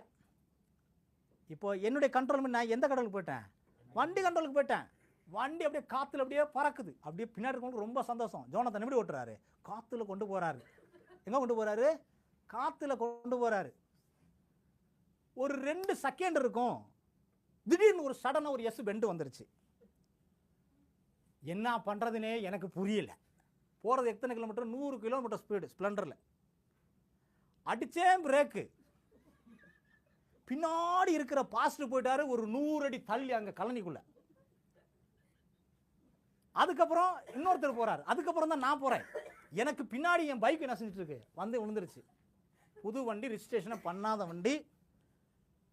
எனக்கு அந்த நேரத்தில் அடிபட்டால் இருட்டு, ஒரு 8:30 இருக்கும். அந்த ஸ்ட்ரீட்டில் யாருமே வரமாட்டாங்க. ஏன்னா அங்கிட்டலாம் வழிப்பறிகள் ஆளுகள் இருக்கிறதுனால அவ்வளோ ஸ்பீடு. அது ஒரு நாளைக்கு நான் செய்தியில் சொல்கிறேன் அந்த ஏரியாவை பற்றி. வழிப்பறி இருக்கிறதுனால எப்படியாவது வீடு போய் சேர்த்துறணுன்றனால. ஏன்னா இவங்களுக்கு தெரியாது நான் அப்போ தான் புதுசாக பைக் பழகிருக்கேன்னு. அப்போது திடீர்னு எந்திரிச்சு பார்க்கும்போது வண்டியுடைய முகமே என்ன செய்யலை, வண்டியே இல்லை. இவங்களெல்லாம் பார்த்தா தட்டி முட்டி வர்றாங்க. நான் பைக்கை பார்த்ததுக்கு எனக்கு தலை சுற்றி நான் நினச்சிட்டாங்கன்னே. பைக்கை பார்க்குறவருக்கும் உயிர் இருந்தது, அதுக்கப்புறம் எனக்கு உயிர் இல்லை என்ன நினச்சுன்னு எனக்கு தெரியாது. நான் வண்டி கண்ட்ரோலுக்கு போயிட்டேன். இப்படி தான் நம்ம கண்ட்ரோல்லே நம்ம ஓடணும்னா நம்முடைய வாழ்க்கை அழிவுக்கு நேராய் நம்மளை கொண்டு போய் வழி நடத்திடும். நம்ம தேவனுடைய விருப்பத்திற்கு, அவருடைய கண்ட்ரோலுக்கு நம்ம ஒப்பு கொடுத்துட்டோம்னு சொன்னா, அவருடைய தரிசனத்துக்கு நம்ம ஒப்பு கொடுத்துட்டோம்னு சொன்னா, ஆண்டவர் நம்மளை மேன்மையாய் கொண்டு போய் உயர்த்தி வைத்து விடுவார். ஆமென், ஹல்லேலூயா. தாவீதை பாருங்க, தேவனுடைய சித்தத்துக்கும் தேவனுடைய தரிசனத்துக்கும் தன்னை விட்டு கொடுத்ததுனால, அவனுடைய சித்தத்துக்காகவே அவன் இருந்திருந்தானா அந்த இஸ்ரவேலுக்கு, சமஸ்த இஸ்ரவேலுக்கும் ராஜாவாய் சின்ன வயசுல அவன் அபிஷேகம் பண்ணப்பட்டிருக்க மாட்டான். தேவனுடைய தரிசனம் தாவீது ஆடு மேய்க்க வேண்டும் என்பது அல்ல, அவனை சிங்காசனத்தில் வைத்து லட்சக்கணக்கான ஜனங்களுக்கு ராஜாவாய் அவனை உயர்த்தி காண்பிக்கும்படியாக தேவனுடைய திட்டம் இருந்தது. இதுதான் தேவனுடைய தரிசனம். உங்களை கொண்டு ஆயிரங்களுக்கும் லட்சங்களுக்கும் பிரயோஜனம் உள்ள ஒரு பாத்திரமாய் பயன்படுத்த வேண்டும் என்பது தேவனுடைய தீர்மானமாய் இருக்குமேயானால், அது தேவனுடைய தரிசனமாய் இருக்குமேயானால், இல்லை நான் அந்த தரிசனத்துக்கு ஓட மாட்டேன், என்னை ஒப்பு கொடுக்க மாட்டேன், நான் இப்படி தான் வாழ்வேன்னா நம்ம அந்த இடத்துலயே தான் இருப்போம், நம்ம யாருக்கும் தெரிய மாட்டோம். ஆனா இந்த மோசே வேதவசனம் சொல்கிறது சகல வித்தைகளையும் கற்று தேர்ந்தவன் அவன். இந்த மோசே நினைச்சிருந்தா எகிப்தியனை கொண்டு போட்டு டைரக்டா என்ன செஞ்சிருக்கான். ஆனா ஒரு வசனம் அப்படி சொல்லுது, அவன் பயந்து தான் ஓடுகிறான் மீதியான் தேசத்திற்கு. பயந்து அவன் ஓடினாலும் அவன் அரண்மனையில வளர்ந்தவன். அவன் போய் ஒருவேளை டைரக்டா பார்வோன்ட்ட போய், பார்வோன் ராஜாவே இந்த மாதிரி என்ன பண்ண, ஒரு அறியாமையினால நான் அவனை என்ன பண்ணிட்டேன், கொண்டு போட்டேன்னு சொல்லினா, அவனை வளர்த்த தாய் இவனுக்காக வாதாடி அவனை அதே எகிப்து தேசத்திலே வைத்திருக்க மாட்டாளா? நல்லா புரிஞ்சுக்கோங்க, வச்சிருக்க மாட்டாளா? வச்சிருக்க முடியும். அவன் அந்த எகிப்து தேசத்தில் இருந்திருக்க முடியும். வேதவசனம் சொல்கிறது அவன் சகல வித்தைகளையும் கற்று தேர்ந்தவன் மோசே. நல்ல ஒரு யுத்த வீரன், அழகுள்ளவன், சரீரத்தில் பலமுள்ளவன், தோற்றத்திலே கம்பீரமானவன், எல்லாம் சரிதான். எகிப்துக்கு அவன் எகிப்தினுடைய வேலைகளை செய்வதற்கு தேவனுடைய திட்டம் அதுவல்ல. எகிப்திலேயே அவன் இருந்திருக்கலாம். அந்த மோசே நினைச்சிருந்தா பார்வோனுக்கு கீழே என்ன செஞ்சிருக்கலாம், அவன் ஒரு அதிபதியாய் நின்றிருக்க முடியும். அது மோசே நினைச்சிருந்தா. ஆனா இவன் பயந்து ஓடி அந்த சீனாய் வனாந்தரத்தில் ஆடுகளை மேய்த்து கொண்டிருக்கும் போது இப்போ ஒரு தரிசனத்தை பார்க்கிறான். தேவனுடைய திட்டம் இருளிலே கிடக்கிற எகிப்திலே வாழ்வது அல்ல தேவனுடைய தரிசனம். அந்த இருளிலே கிடக்கிற அந்த மனிதனை வெளிச்சத்திற்கு கொண்டு வந்து தேவனுடைய ராஜ்யத்தின் பங்காளிகளாய் தேவனுடைய ராஜ்யத்தில் சேர்க்க வேண்டும் என்பதே தேவனுடைய தரிசனமும் திட்டமும் ஆயிருக்கிறது. இதுதான் தேவனுடைய விருப்பமும் தேவனுடைய தரிசனம். அப்போ ஆண்டவர் மோசையை நினைச்சிருந்தா எகிப்தில் விட்டிருக்கலாம். எகிப்தில் விடல, அவனை கொண்டு வனாந்தரத்திலே கொண்டு வந்து வைத்திருக்கிறார். இந்த வனாந்தரத்தில் 40 வருட காலங்கள் அவன் ஆடுகளை மேய்த்தாலும் அது அவனை ஆயத்தப்படுத்தக்கூடிய ஒரு ப்ரிப்பரேஷன், ஒரு பீரியட், அது ஒரு அவனை பயிற்றுவிக்கிற ஒரு காலமாக இருந்தது. அவன் மேல வச்சிருந்த ஒரு தரிசனம், தேவனுடைய திட்டம் நிறைவேறுவதற்கு கிட்டத்தட்ட 40 வருட காலங்கள் அங்கே போனது. அவனுக்கு ஒன்றுமே தெரியாது. மோசைக்கு தெரிந்ததெல்லாம் வனாந்தரம், மோசைக்கு தெரிந்ததெல்லாம் ஆடுகளுடைய எண்ணிக்கை, மோசைக்கு தெரிந்ததெல்லாம் இந்த ஆடு இப்படி குட்டி போடும், அந்த ஆடு அப்படி குட்டி போடும், அவ்வளவுதான். அவனுக்கு தெரிந்ததெல்லாம் எகிப்தினுடைய யுத்தங்கள் பண்ணுவது, எகிப்தினுடைய ஞானம் எப்படிப்பட்டது, எகிப்தினுடைய அறிவு மாத்திரம்தான் இருந்துச்சே தவிர வேற எந்த ஞானமும் யாருக்கு இல்லை, இந்த மோசைக்கு இல்லை. ஆனா தேவன் அவன் மேல ஒரு தரிசனத்தை வைத்திருந்தார். மோசே, நீ எகிப்துக்கு வேலை செய்வதற்காக உன்னை தாயின் கருவிலே நான் தெரிந்து கொள்ளவில்லை. உன்னை ஏன் ஜனங்களை என்ன ஆராதிக்கும்படி இந்த பார்வோனுக்கு முன்பதாக என்னுடைய நாமத்தை நீ உயர்த்தி காண்பிக்கும்படியாக, அற்புதங்களை செய்யும்படியாக உன்னை என்னுடைய வேலைக்காக அழைத்திருக்கிறேன் என்பதை காண்பிப்பதற்காகத்தான் இந்த தரிசனத்தை தேவன் அவனுக்கு காண்பித்தார். நம்முடைய கண்கள் அப்படியா இருக்க வேணும். நம்மளை குறித்த தரிசனம் நமக்கு தெரிய வேணும். நம்முடைய குடும்பத்தை குறித்து, தன்னுடைய பிள்ளைகளை குறித்து, எதிர்காலத்தை குறித்து, நம்முடைய சபையை குறித்து உங்களுக்கு தரிசனங்கள் தெரிந்திருக்க வேணும். ஒரு சபையை குறித்து ஒரு ஊழியக்காரருக்கு அவருக்கு ஒரு தரிசனம் இருக்கணும். தரிசனம் இருக்கும், எல்லா ஊழியக்காரங்களுக்கு இருக்கும். ஒரு சபையில் என் விசுவாசிகள் இப்படி இருக்கணும், என் விசுவாசிகள் இப்படி பாடணும், என் விசுவாசிகள் இப்படி வேதம் வாசிக்கணும், என் விசுவாசிகள் இப்படி வளர்ந்து வரணும், என் விசுவாசிகள் நல்ல ஒரு நிலைமைக்கு வரணும். எல்லா ஊழியக்காரங்களுக்கும் ஒரு தரிசனம் இருக்கும். ஆனா அதே போலதான் ஆண்டவர் இந்த மோசைக்கு ஆண்டவர் முச்செடியில் வெளிப்படுத்தினுடைய நோக்கம், மோசையை, இஸ்ரவேல் ஜனங்களை எகிப்திலிருந்து விடுதலையாக்கி இந்த எகிப்துக்கெல்லாம் இஸ்ரவேலுக்கெல்லாம் ஒரு தலைவனாய் நிற்கும்படிக்கு தேவனுடைய தரிசனமும் தேவனுடைய திட்டமும் தேவனுடைய விருப்பமாய் இருந்தது. அல்லேலூயா, அல்லேலூயா. அப்ப தேவனுடைய திட்டத்துக்கும் தேவனுடைய விருப்பத்துக்கும் அவருடைய தரிசனத்துக்கும் உங்களையும் என்னையும் ஒப்பு கொடுத்தால், ஆண்டவர் மோசேயை அந்த எகிப்திலிருந்து கொண்டு வந்து உயர்த்தின தேவன் நம்மையும் நம்முடைய வாழ்க்கையில எந்த இடத்துல நம்ம வெக்கப்பட்டோமோ, எந்த இடத்துல தன குனிஞ்சு நின்றோமோ, எந்த இடத்துல நம்ம உதாசீனத்தை தூக்கி போட்டார்களோ அந்த இடத்துல உங்களை தலை நிமிர்ந்து நிற்க பண்ண அவர் உண்மையுள்ளவராக இருக்கிறார். அவர் தான் நம்முடைய தேவன். அதனாலதான் அடிக்கடி சொல்றேன், அவர் சாதாரணமான ஆண்டவர் அல்ல. நீங்களும் நானும் ஆராதிக்கிற தேவன் அவர் சாதாரணமானவர் அல்ல. கூப்பிடுகிற யாவருக்கும் ஓடி வருகிற தெய்வம். அல்லேலூயா. கேட்கிறது அல்ல தெய்வம், கொடுக்கிறது தான் தெய்வம். ஆமென், ஹல்லேலூயா. நம்முடைய ஆண்டவர் கேட்கிறவர் அல்ல, அவர் கொடுக்கிறவர். ஹல்லேலூயா. ஆண்டவருக்கு அநேக நாமங்கள் இருக்கிறது. அதில் ஒரு நாமம் அவர் அள்ளி அள்ளி அள்ளி அள்ளி கொடுக்கிற தெய்வம். ஆமென். ஆகவே தான் நம்ம பாடும்போது அவர் நல்லவர். ஆமென். அவர் சர்வ வல்லமையுள்ள தேவன். கூப்பிடுகிற யாவருக்கும் அவர் சமீபமாக வந்து உங்களுடைய வார்த்தைகளை, நீங்கள் கேட்கிற ஜெபத்தை, நீங்கள் ஏறெடுக்கிற விண்ணப்பங்களுக்கு அவர் செவி சாய்க்கிற தெய்வமாக இருக்கிறார். ஆகவே தான் தாவீது சொல்லுகிறான், தேவரீ என் சத்தத்தை நீர் கேட்டீர், என் கூக்குரலுக்கு நீ செவி கொடுத்தீர். அதுதான் நீங்க சங்கீதங்களை வாசித்து பாருங்க, 50 51க்கு மேலாம் வாசித்து பாருங்க. அங்கெல்லாம் தாவீது சொல்லுகிறான், தேவரீர் என் சத்தத்தை கேட்டீர், ஒருவேளை நீர் என்னுடைய சத்தத்தை கேட்காமல் போயிருந்தா நான் என்னவா போயிருப்பேன், மரித்து போயிருப்பேன். அவன் சொல்லுகிறான். அதனால தான் 139 சங்கீதம் எனக்கு ரொம்ப பிடிச்ச சங்கீதம். ஆண்டவருடைய வல்லமையும் சர்வ ஞானமும் சர்வ வியாபம் சர்வ வல்லமையுள்ள தேவனுடைய ஆண்டவருடைய குணாதிசயங்கள் எல்லாமே சங்கீதக்காரன் அழகாக வர்ணிச்சு எழுதுகிறான் 139 சங்கீதத்தில். இதுதான் நம்முடைய ஆண்டவர் செய்கிற காரியம். உங்க மேல தேவனுடைய தரிசனத்தையும் தேவனுடைய திட்டத்தையும் தேவன் வைத்திருக்கிறார். ஹல்லேலூயா. அதனால தேவ தரிசனம் யாருக்கு ஆண்டவர் வெளிப்படுத்துகிறார் அப்படின்னா, இந்த மோசேக்கு ஆண்டவர் ஏன் வெளிப்படுத்தினார்னா, தேவனுக்கு பயப்படுகிற பயம் அவனுக்கு ஏதோ ஒரு வகையில் இருந்ததுனால தான். இன்னைக்கு நமக்கு நம்மை குறித்து, நம்முடைய வாழ்க்கை குறித்து, எதிர்காலத்தை குறித்து, நம்முடைய பிள்ளைகளை குறித்து தரிசனம் நமக்கு ஏன் உண்டாகலை அப்படின்னா, நமக்கு தேவனுக்கு பயப்படுகிற பயம் இங்கே இல்லை. ஹல்லேலூயா. இந்த தரிசனம் யாருக்கு, எப்படிப்பட்டவர்களுக்கு தரிசனத்தையும் ரகசியத்தையும் தேவன் வெளிப்படுத்துவார்னா, ஆமோஸ் 3ஆம் அதிகாரம் 7ஆம் வசனத்தின் படி சங்கீதம் 25:14 வசனம் சொல்கிறது, கர்த்தருக்கு பயந்தவர்களிடத்தில் அவருடைய ரகசியம் இருக்கிறது. யார்கிட்ட இருக்குது? கர்த்தருக்கு பயந்தவர்களிடத்தில் தான் அவருடைய ரகசியம் இருக்குது. அப்ப தேவனுடைய தரிசனத்தை ஒரு மனிதனுக்கு ஆண்டவர் வெளிப்படுத்த வேண்டுமையானால், தேவனுடைய சித்தத்தை ஒரு மனிதனுக்கு தனிப்பட்டு வெளிப்படுத்த வேண்டுமையானால், தனிப்பட்ட ஒரு மனிதனுக்கு தரிசனம் கொடுத்து உயர்த்த வேண்டுமையானால், அந்த மனிதன் யாருக்கு பயப்படுகிறான்னா, கர்த்தருக்கு பயந்தவனாக இருக்க வேண்டும். ஆமென். ஆகவே தான் ஆபிரகாமை பாருங்க, ஆபிரகாமை ஆண்டவர் ஒரு விக்கிரகத்தின் ஆராதிக்கிற ஒரு ஆராதனைக்காரனா இருந்தாலும் அவனை வா என்று சொல்ல போது அவைகளெல்லாம் விட்டுட்டு பின்தொடர்ந்து தேவனை மட்டுமே நம்பி வந்த இந்த ஆபிரகாமுக்கு ஒரு குணம் இருந்துச்சு, கீழ்ப்படிதல் இருந்தது. நான் மறுபடியும் சொல்றேன், நீங்க என்னதான் நீங்க சொல்லுங்க, 1000 பேர் 1000 பிரசங்கங்கள் பண்ணட்டும், ஆனா கீழ்ப்படிதல் இல்லாம நீங்களும் நாம் ஆராதிக்கிற ஆராதனை வேஸ்ட். பலியை ஆண்டவர் விரும்புகிறவரே அல்ல, கீழ்ப்படிதல் தான் ஆண்டவருக்கு முக்கியம்.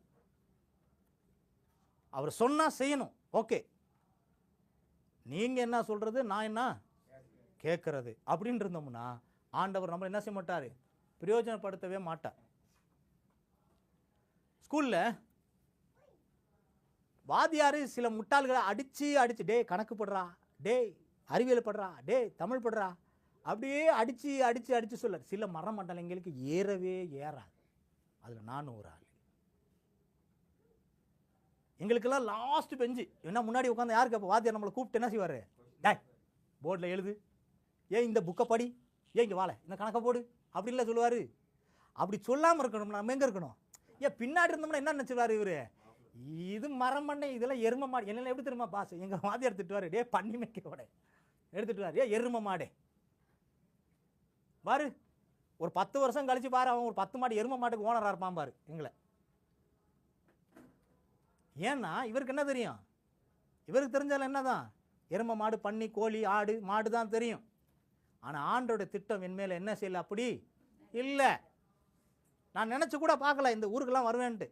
நான் தான் சொல்கிறேனே, சின்ன வயசில் ஃப்ளைட்டு போகும்போது ஓடி வந்து பார்ப்பேன், இப்படி அப்படி பார்த்துட்டு இருந்தவன் தான் நான்.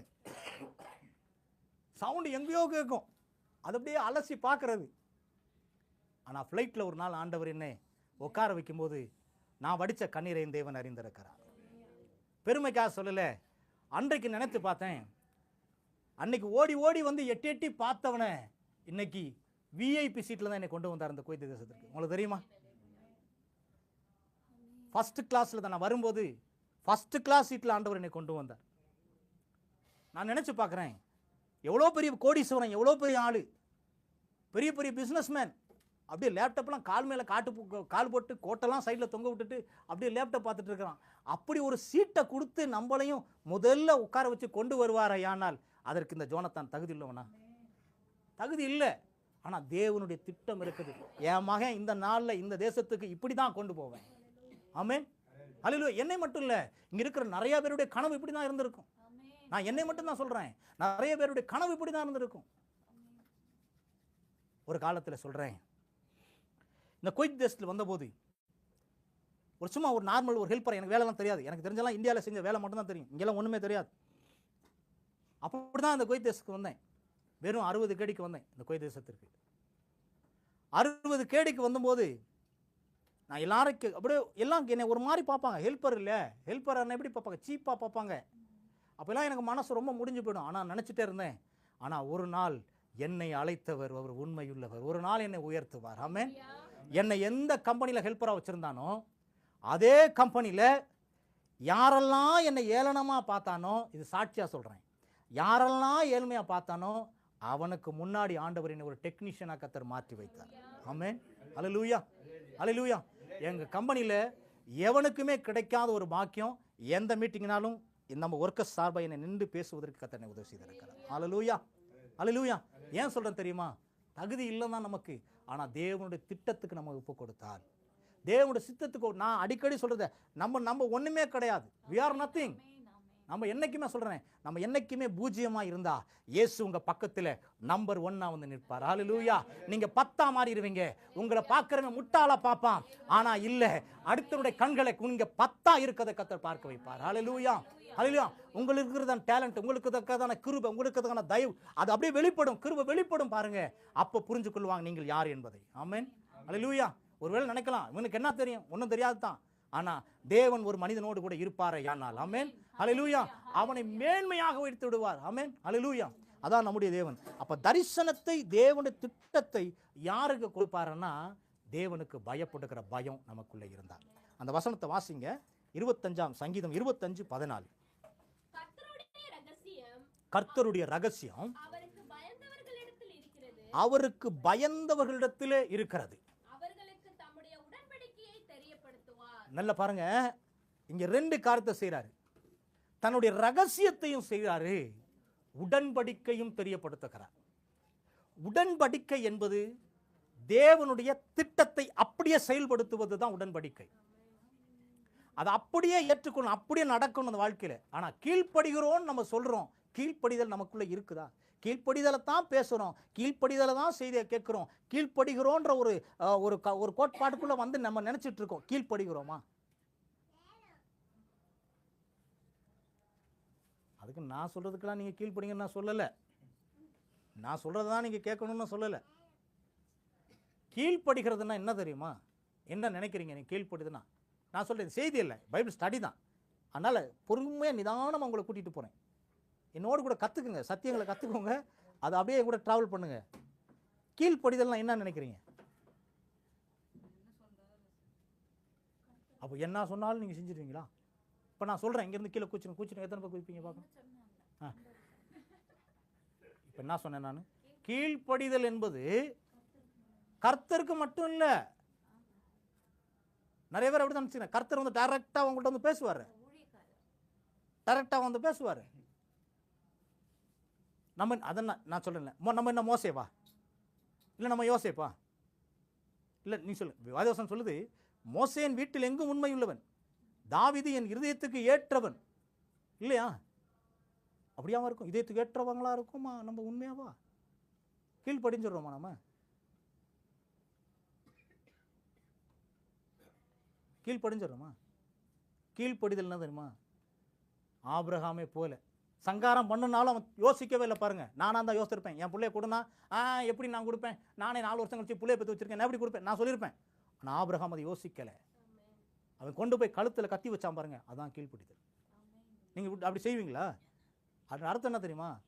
இப்படிலாம் சொன்னீங்க, அப்படியே கேட்டுருவோமா? கேட்குறவர்களா இருக்கிறோமா?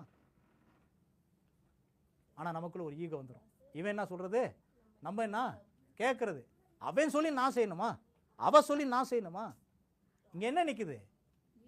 ஈகோ நிற்குது. இப்போ சொல்லுங்க, இங்கே எங்கே கீழ்ப்படிதல் இருக்கு? இதில் எங்கே ஆண்டவர் நம்மளை உயர்த்துவார்? எங்கே தரிசனத்தை கொடுப்பாரு? சொல்லுங்க, எப்படி கொடுப்பார்? நினப்பு பொழப்ப கெடுத்துச்சான். நினப்பு என்ன செஞ்சான் கேட்டிருக்கீங்களா? அந்த பழமொழியெல்லாம் நினப்பு கேட்குறவன் கேன பையனாக இருந்தால் எரும மாடு கூட ஏரோப்ளைன் ஓட்டுமா?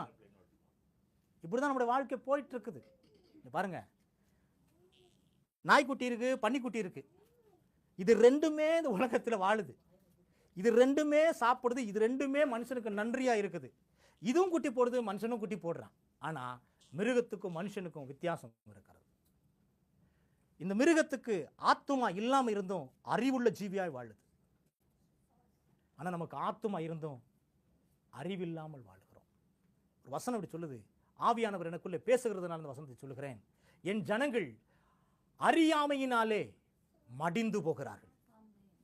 என் ஜனங்கள் அறியாமையினாலே மடிந்து போகிறார்கள் என்று ஆவியானவர் சொல்லுகிறார். ஏன் சொல்றாருன்னு எனக்கு தெரியாது. தேவனை அறிகிற அறிவு நமக்குள்ளே இருக்குமே, ஆனால் தேவனுக்கு கீழ்ப்படுகிற கீழ்ப்படிதல் நமக்கு இயல்பாக வருமே. ஏன் அந்த கீழ்ப்படிதல் வரமாட்டேங்குது? ஆரம்பத்தில் ரட்சிக்கப்பட்ட அந்த நாட்கள் இருந்த அந்த கீழ்ப்படிதல், அந்த அனுபவம் இன்னைக்கு நம்முடைய வாழ்க்கையில் இல்லையே. ஏன்னா தேவன் இன்றைக்கு அநேகரோடு கூட பேசுகிற காரியம் இல்லை. தேவ தரிசனங்களுடைய கண்களும் என் கண்களும் பார்க்காததினால தான் இன்றைக்கு தேவனை அறிகிற அறிவு நமக்கு இல்லை. தேவனுக்கு பயப்படுகிற பயம் இல்லாதனால, அவரை தரிசிக்கிற அனுபவம், அவர்கள் பேசுகிற சத்தம் என்னுடைய காதுகளில் கேட்காததுனால தான் எனக்குள்ள தரிசனமும் இல்லை, எனக்குள்ள பயமும் இல்லை. எனக்குள்ள பயம் இருந்தா அவருடைய சத்தத்தை என் காதுகள் கேட்கும், என் கண்கள் அவரை தரிசிக்கும். யோபுவை பாருங்க. யோபு இதெல்லாம் ரெஃபர் பண்ணாத வார்த்தைகள் ஆண்டவர் சொல்றாரு. இந்த யோபு சொல்லுகிறான், கடைசி நாட்களில் என் மீட்பர் உயிரோடு இருக்கிறார் என்போம், கடைசி நாட்கள் என் பேரில் வந்து நிற்பார் என்பதையும் அந்நிய கண்களில் என் சொந்த கண்களே காணும்.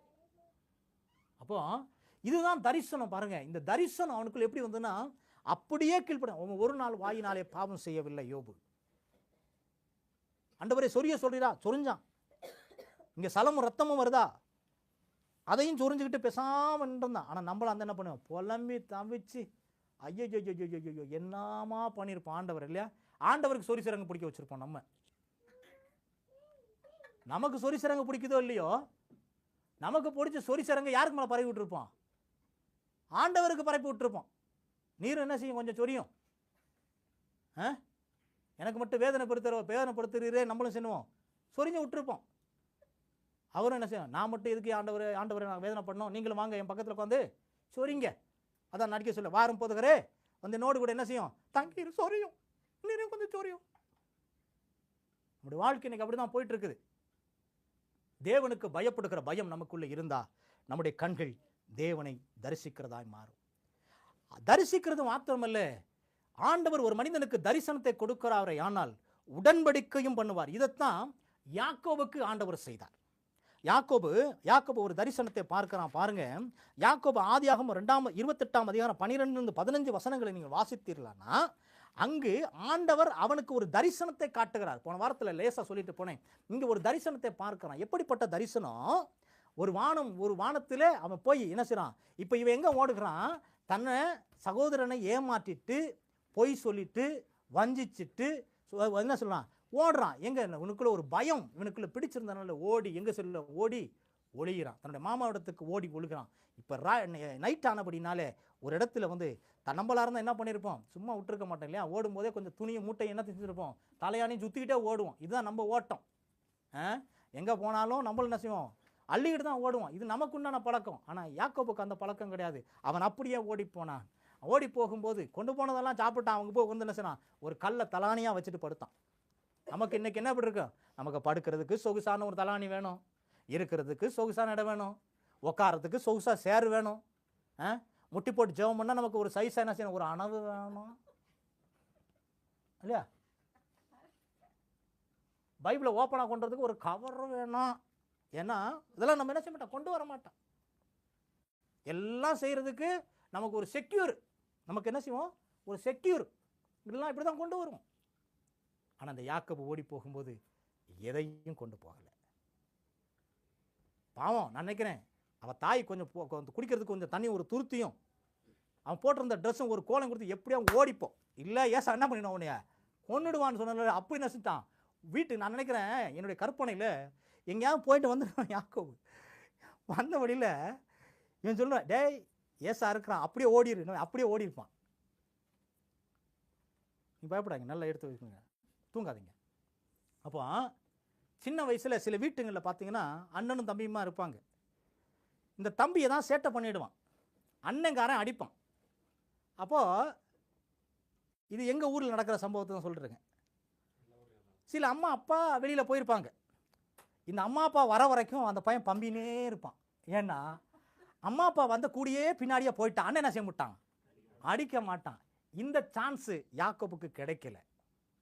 ஏன்னா ஈசாக்கு இங்கே வயசானவன், கூடாரவாசியா வீட்டில் உட்கார்ந்துருந்தான். தான் பிள்ளையை மறைத்து கொள்வதற்கு ஒரு அரவணைப்பாங்க யாக்கோபுக்கு கிடைக்கல. யாக்கோபுக்கு தெரிஞ்சதெல்லாம் வீட்டை விட்டு ஓடி போனா எங்கேயாவது பொழைச்சிக்கலாம். இது மட்டும்தான் யாக்கோபுக்கு தெரியும். ஓடிட்டான்.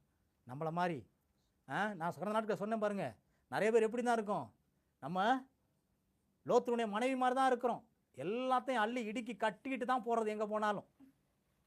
ஒரு சிஸ்டர் எனக்கு தெரியும், நம்ம சபைக்கு வந்தவங்க.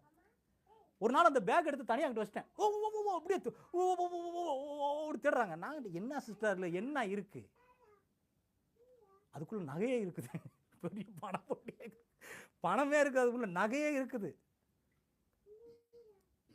ஏன்னா போலீஸ் பிடிச்சா இதை என்ன செய்யணும், கொண்டு பிடிச்சிட்டு போகும்போது தான் மூட்டையோட தான் நம்ம என்ன செய்யணும், போகணும். ஆயத்தம், இதுலெல்லாம் ஆயத்தப்படுவோம். இதுலெல்லாம் என்ன செய்வோம், நம்ம ஆயத்தப்படுவோம். ஆனால் ஆயத்தப்பட வேண்டிய இடத்துல ஆயத்தப்பட மாட்டோம். இதுலெல்லாம் ஆயத்தப்படுத்துவோம். நம்மளை ஆயத்தம் இல்லைன்னா கோட்டை விட்டுட்டோன்னா கர்த்தர் வந்து அவர் போயிடுவார், நம்ம இங்கேயே நின்றுடுவோம். ஏன்னா தேவனுக்கு பயப்படுகிற பயம் இல்லைன்னா. அப்போ இந்த யாக்கோபுக்கு ஒரு உடன்படிக்கை பண்ணினார். நான் சொன்னேன் பார்த்தீங்களா, நீ போ ராஜா, நீ போயிட்டு திரும்பி வரும்போது நீ ரெட்டத்தனையான பரிவாரங்களோடு வருவ, நான் உன்னோடு கூட இருப்பேன். நீ மறுபடியும் உன் தகப்பன் தேசத்துக்கு நீ திரும்பி வரும் வரைக்கும் நான் உன்னோடு கூட இருப்பேன். இந்த வாக்கு, இந்த தரிசனம், நீ கண்ட தரிசனம் மாறாது, அது பொய் சொல்லாது, அது நிச்சயம் நிறைவேறும் சொன்ன வார்த்தை யாக்கோபுடைய வாழ்க்கையில் நிறைவேறுமானால் உங்களுடைய வாழ்க்கையிலும் என்னுடைய வாழ்க்கையிலும் நிறைவேறுவதற்கு அவர் உண்மையுள்ளவராக இருக்கிறார். ஆமென். அவர் தான் நம்முடைய ஆண்டவர். ஆகவே தான் யாக்கோபு எழுதுறான், அவர் பொய் சொல்லாத தேவன், மனம் மாறாத தேவன், நேற்று இன்று நாளை என்றுமே அவர் மாறாதவர். அவர் என்றைக்குமே மாற மாட்டார். ஆனால் நம்ம தான் ஒவ்வொரு நாளும் பச்சோந்தி போல மாறிக்கொண்டு இருக்கணும். எல்லா கிறிஸ்தவனும் இப்படி தான் போயிட்டு இருக்கிறோம், கலர் கலராக மாற்றிக்கிறோம். ஒவ்வொரு நாளும் ஒவ்வொரு கலரில் மாறுறோம். இன்றைக்கி பார்த்தா சிவப்பாக இருக்கிறோம், நாளைக்கு பார்த்தா பச்சையாயிடுறோம். அடுத்த நிமிஷம் இங்கே பிரதர்கிட்ட பேசும்போது அப்படியே பேசலோடுறது பேசலோடு அப்படின்னு அங்கிட்டு போனோம் அப்படின்ட்டு என்ன சொல்லுவேன், அங்கிட்டு போய் நான் என்ன சொல்லுவேன், ஏன் கரெக்டாக அங்கே வேற இவரை பற்றி அவங்கள்ட்ட இங்கிட்ட என்ன செய்வேன், குறை சொல்லி இருக்கிறேன். மனித கிறிஸ்தவனுடைய வாழ்க்கை என்பது வேஷம் போடுகிற மாறுபட்ட ஒரு வாழ்க்கை வாழ்ந்து கொண்டு இருக்கிறோம். ஏன் தெரியுமா, கர்த்தருக்கு பயப்படுகிற பயம், தேவ தரிசனம் நம் மேலே இருக்கிறது தெரியாததுனால தான். நம்முடைய ஆவிக்குரிய வாழ்க்கை குருட்டாட்டமாக இருக்கிறதுனால தான் இப்படிப்பட்ட தரிசனங்கள் நமக்கு வெளிப்படுவதில்லை. நம்முடைய எதிர்கால ஆசீர்வாதமான வாழ்க்கை நமக்கு வெளிப்படுவதில்லை. நம்ம எதிர்காலத்தில் எப்படி வாழப்போகிறோம் யாக்கோபுக்கு தெரியாது. அவன் வரும்போது 2 பொண்டாட்டியோட வருவான், ஆயிரக்கணக்கான ஆடு மாடுகளோட கோழியோட குஞ்சுகளோட வருவான், அவனுக்கு தெரியாது. இது அவனுடைய கண்கள் பார்க்கவில்லை. சொன்ன ஆண்டவர் நிறைவேற்றினாரா நிறைவேற்றலையா, அப்போ அவர் தான் ஆண்டவர். அதான் சொல்லல, நம்முடைய ஆண்டவர் இன்றைக்குமே கேட்கிறவர் அல்ல, கொடுக்கிறவர். ஆமென், அல்லேலூயா. ஆகவே தான் வசனம் சொல்கிறது, கேட்கிறவன் எவனும் பெற்றுக்கொள்ளுகிறான். நீங்க கேட்கணும், இன்னைக்கு கேட்கணும். நீங்க கேட்க போறீங்க, என் கண்கள் தரிசனத்தை பார்க்க வேண்டும், என்னுடைய உள்ளம் உண்மை தரிசிக்கணும். நான் கேட்டேன், அடிக்கடி நான் இந்த ஞாயிற்றுக்கிழமை பிரேயர் நடத்தும் போதெல்லாம் வரவங்களுக்கு தெரியும், நான் அடிக்கடி சொல்கிற ஒரு விஷயம், நீங்கள் எத்தனை பேர் தேவனை பார்த்துருக்கிறீங்க, எத்தனை பேர் தேவனோட சத்தத்தை கேட்டு இருக்கிறீங்க, உங்களுடைய கண்கள் என்றைக்காவது தேவனை பார்த்து இருக்கிறதா? என்றைக்கு நிறைய பேர் சொல்கிறாங்க, நான் பைபிள் படிக்கும்போது ஆண்டவர் என்னோடு கூட பேசினார், எப்படி பேசினார் விளக்கம் கேட்டால் சொல்ல தெரியாது. எப்படிங்க பேசினார், ஒருத்தர் என்கிட்ட பேசும்போது சொல்கிறாங்க, அப்படி பேசினார், இப்படி எப்படிலாம் எப்படி பிரதர் பேசினார் சொல்ல தெரியல. ஆண்டவர் எல்லாரும் கூட இடைப்படுவார். வேதம் வாசிக்கும் போது, ஜெபிக்கும் போது, தேவன் உங்களோடு கூட பேசும்போது அவர் பேசுவார். பேசுகிற தேவன். நிறைய பேர் ஜெபத்தில் அவர் நீங்கள்லாம் உங்களுடைய விண்ணப்பங்கள் எல்லாம் கலகல கலகல கலகல கலகல ஓட்டப்படையில் நண்டு விட்டது போல அப்படியே லிஸ்ட் அடிக்கி சொல்லிட்டு இருப்பீங்க. இவைகளெல்லாம் வெளிப்படுத்தல் வசனம் சொல்கிறது, நீங்கள் ஏறெடுக்கிற ஒவ்வொரு ஜெபங்களும் துதிகளும் அவருடைய ஒரு கலசம் அங்கே வைக்கப்பட்டிருக்கிறது, வெள்ளை சிங்காசனத்துக்குள்ள, அதில் போய் தூப கலசமாக விழுந்து கொண்டு இருக்குதான். இதெல்லாம் அங்கே போய் விழும். இதெல்லாம் ஆண்டவர் அப்படியே பொறுமையாக நின்று என் பிள்ளை எல்லாம் சொல்லுது எல்லாம் கேட்டுட்டு அப்படியே இருக்கிறார் அமைதியாக. ஆனால் இப்போது இவ்வளோ நேரம் நீங்கள் ஜெபத்தில் நீங்கள் பேசுனீங்க, நீங்களும் நானும் பேசணும். ஆனால் அவர் பேசுகிற ஒரு நேரம் இருக்குது. ஆனால் நம்ம இங்கே ஆமேன் அல்லேலூயா சோத்திரம்னு எனக்கு வருது ஆத்திரம் மட்டும் டோரை திறந்துட்டு ஓட தான் பார்க்குறோம். ஆனால் தேவனுடைய சத்தத்தை என் காதுகள் கேட்கட்டும், என் கண்கள் தேவனை பார்க்கட்டும். இந்த ஒரு ஏக்கம் எத்தனை பேருக்கு இருக்குது? இவ்வளோ நேரம் நீங்கள் பேசுறது அவர் கேட்டார்ல பொறுமையா, ஏன் அவர் பேச போகும்போது நீங்கள் எந்திரிச்சு ஓடுறீங்க? இப்போ ஒரு கலெக்டர்கிட்ட நீங்கள் போய் பேசுறீங்க, புரிஞ்சுக்கிடுங்க. கலெக்டர்கிட்ட போய் நீங்கள் பேச போகும்போது கலெக்டர் உங்கள் மனுவை வாங்கி அவர் கேட்குறாரு, டீட்டெயிலாம் கேட்குறாரு. ஓகே, நீங்கள் எல்லாம் சொல்லிடுறீங்க. இப்போ கலெக்டர் பேச போகிறார் உங்கள்கிட்ட, எப்பா உன்னுடைய மனுவுக்கு தகுந்த மாதிரி நான் ஒரு சொல்யூஷன் சொல்ல போகிறேன், அது நீ இப்படிலாம் செய்யன்னு சொல்ல போகிறாரு. இந்த டைமில் நீங்கள் எந்திரிச்சு எனக்கு லேட் ஆகுது நான் கிளம்புறேன் நீங்கள் போயிட்டீங்கன்னா கலெக்டர் என்ன செய்வார்? உங்களை அப்படியே பரவாயில்ல போனால் பரவாயில்ல, இதை பாஸ் பண்ணிடு ராஜா, இந்த ஆர்டிஓட்ட கூட இந்த ஆர்ஐட்ட கூட இவருக்குமே எப்படி இப்படி கொடுப்பாரா? சொல்லுங்க சொல்லுங்க, இப்படியா கொடுப்பாரு?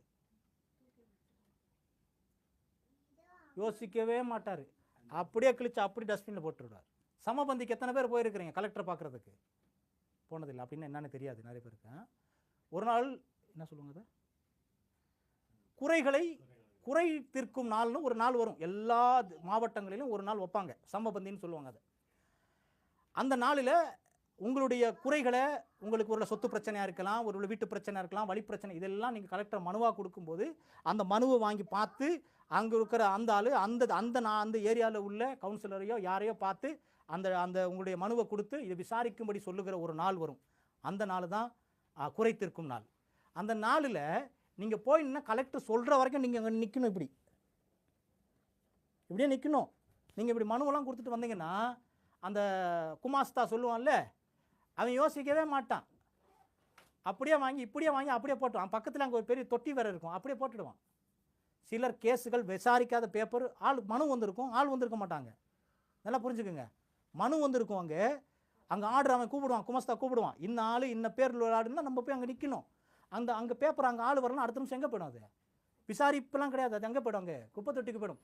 சாதாரணமாக இன்னைக்கு இருந்து நாளைக்கு செத்து போகிற புழு புடுத்து போகிற ஒரு அதிகாரமுள்ள ஒரு மனுஷனுக்கு இவ்வளோ ஒரு கணத்தை கொடுப்பதற்கு நம்ம ஆயத்தமாக இருப்போமானா, உங்களையும் என்னையும் உண்டாக்கி அழகு பார்த்து உயர்த்தி வைக்க தரிசனங்களையும் சொப்பனங்களையும் கொடுக்குற ஆண்டவர் அவர் எவ்வளோ எதிர்பார்ப்போடு கூட இருக்க மாட்டார். ஏன் நம்ம தேவ சமூகத்தில் காத்து இருக்கிற மாட்டோம், ஓடுறோம்? ஏன் ஓடுறோம்? ஏன் தேவனுடைய சத்தத்தை கேட்டு ஒரு அவ்வளோ நேரம் பேசுனீங்க, ஒரு 5 நிமிஷம் கேள்வி ஒன்று நீங்கள் வசனங்க. நீங்கள் உதாரணத்தை உங்களை சுட்டி காட்டுறேன். நீங்கள் 1 சாமுவேல் புத்தகத்தை வாசித்தீங்கன்னா, அன்னாள் ஆலயத்தில் போய் அழுது புலம்புனாலும் அவள் 1 நிமிஷம் என்ன செஞ்சிருந்தா? அவள் எப்படி இருந்தாள்? மௌனமாக இருந்தா. அவன் ஏதோ புலம்புனா, அதை பார்த்தா ஏழு என்ன சொன்னான்? மது குடிச்சிருக்கியா நீ, சாராயம் குடிச்சிட்டு வந்தா, இங்கே புலம்புறேன்னு சொன்னான். ஆனால் நம்ம இங்கே புலம்புறதும் இல்லை, அங்கே அமைதியாக இருக்கிறது இல்லை. நமக்கு தோன்றதான் என்ன சொன்னேன், அடுத்து எப்போ டியூட்டிக்கு வண்டி வந்துடும், அடுத்து இந்த டிரைவர் வந்து நானும் அடிப்பார், இங்கே சாப்பிட்றோம், கிளம்புறோம், தூக்குறோம், ஓடுறோம். இப்படி தான் நம்ம பிளானிங் எல்லாம் மைண்ட்லேயே ஒரு பிளான் போட்டுருக்கு. நான் பிரசங்கிச்சுட்டு தான் இருப்பேன், நான் பிரசங்கம் தான் இங்கே ஓடிட்டு இருக்கோம்.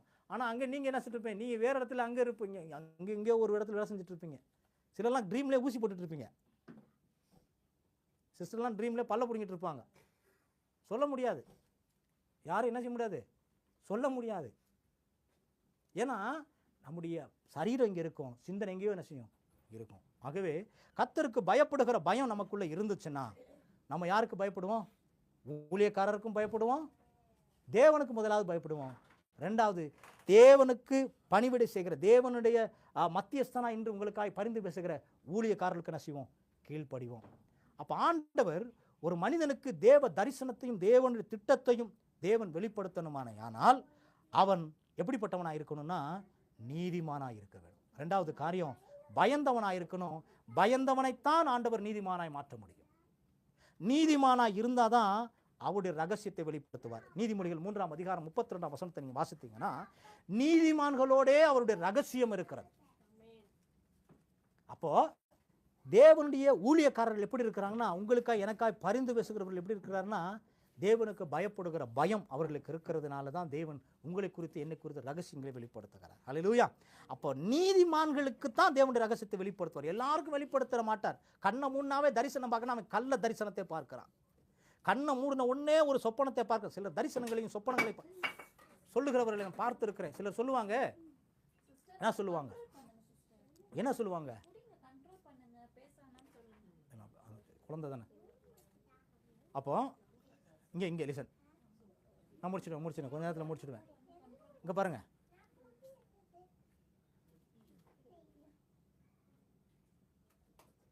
அடிக்க.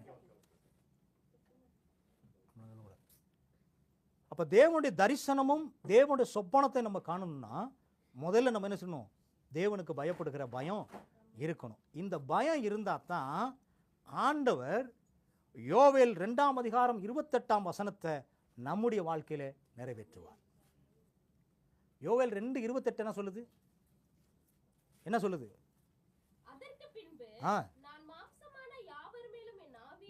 நிற்கிறேன் ஹோல்டு பண்றேன். அங்க வசனம் எப்படி சொல்லுது? மாம்சமான யாவர் மேலும் என் ஆவியை ஊற்றுவேன். இப்ப அப்பொழுது உங்கள் குமாரரும் உங்கள் குமாரத்திகளும் தீர்க்க தரிசனங்களை சொல்லுவார்கள்.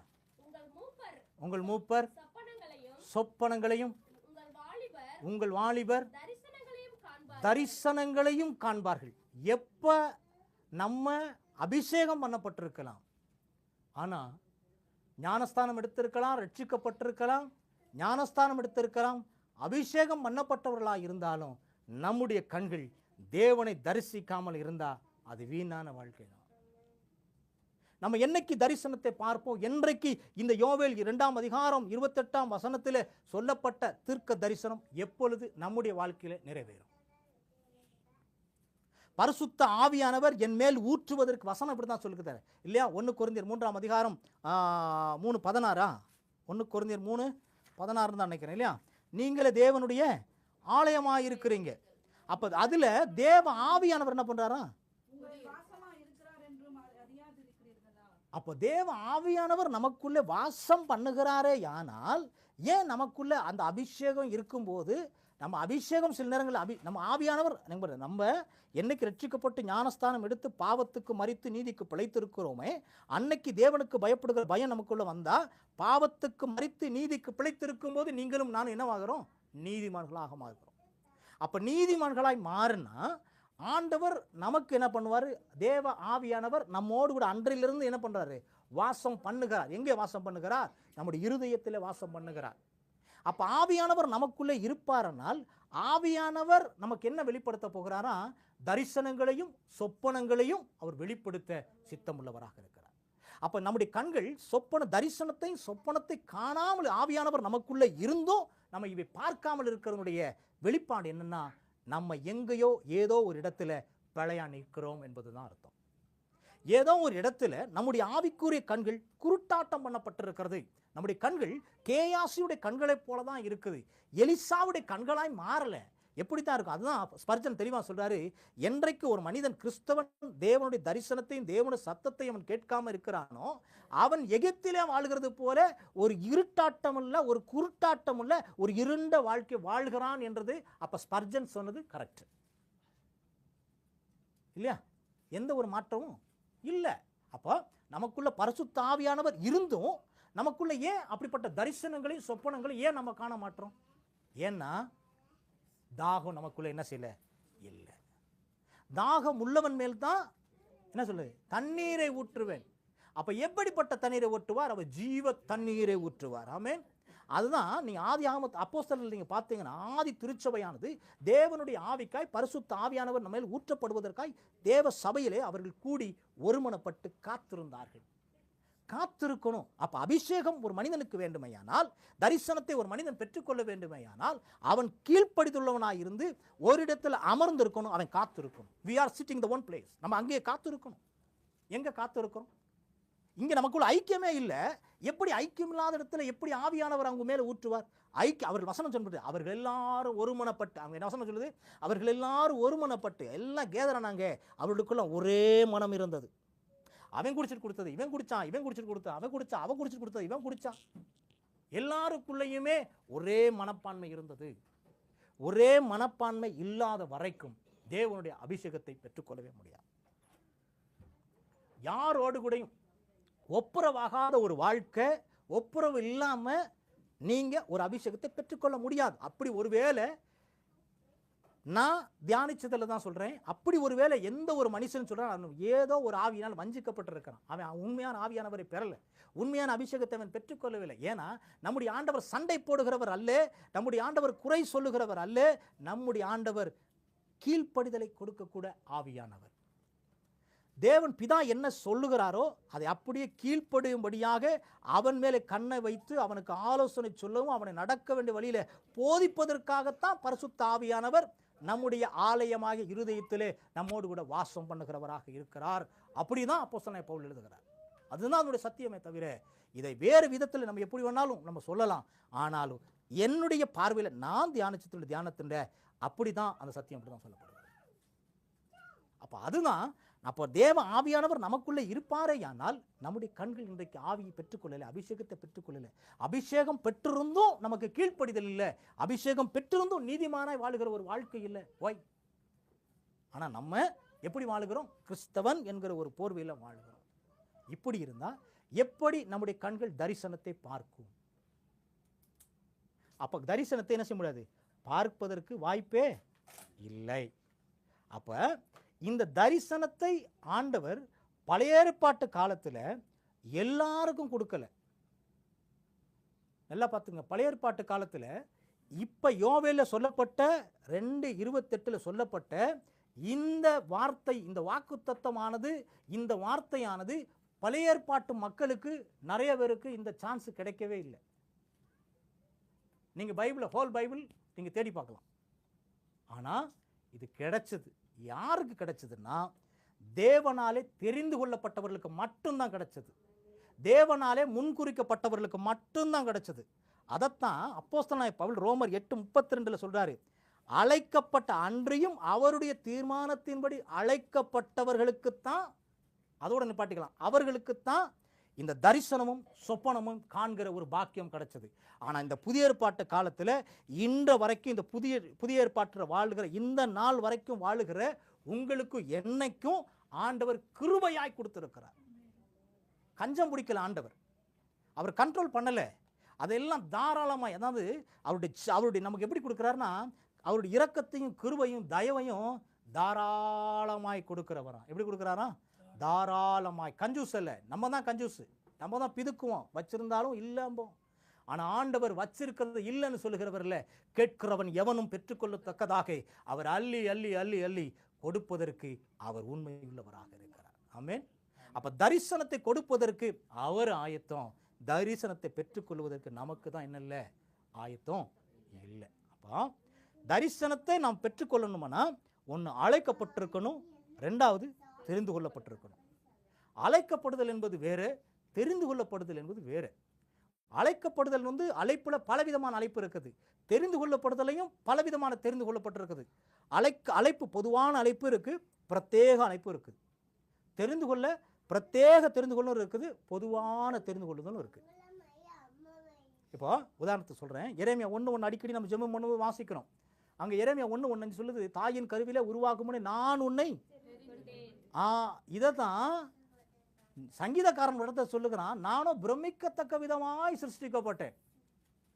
we cannot imagination, அது நம்ம இமேஜினேஷன் பண்ணவே முடியும். நான் இன்னைக்கு கிரகிக்க பார்க்குறேன் அந்த வசனத்தை, என்னால் என்னை கிரகிக்கவே முடியல. நம்முடைய அந்த பாருங்க, இப்படி சொல்றேன் பாருங்க, நான் இப்படி யோசித்து பார்க்குறேன். என்னுடைய தாயும் தகப்பனும் அவர்கள் பிறப்பதற்கு முன்பதாகவே ஜோனத்தானை தேவன் தெரிந்து கொண்டிருக்கிறார். ஆமென். அதுதான் அந்த வசனம்.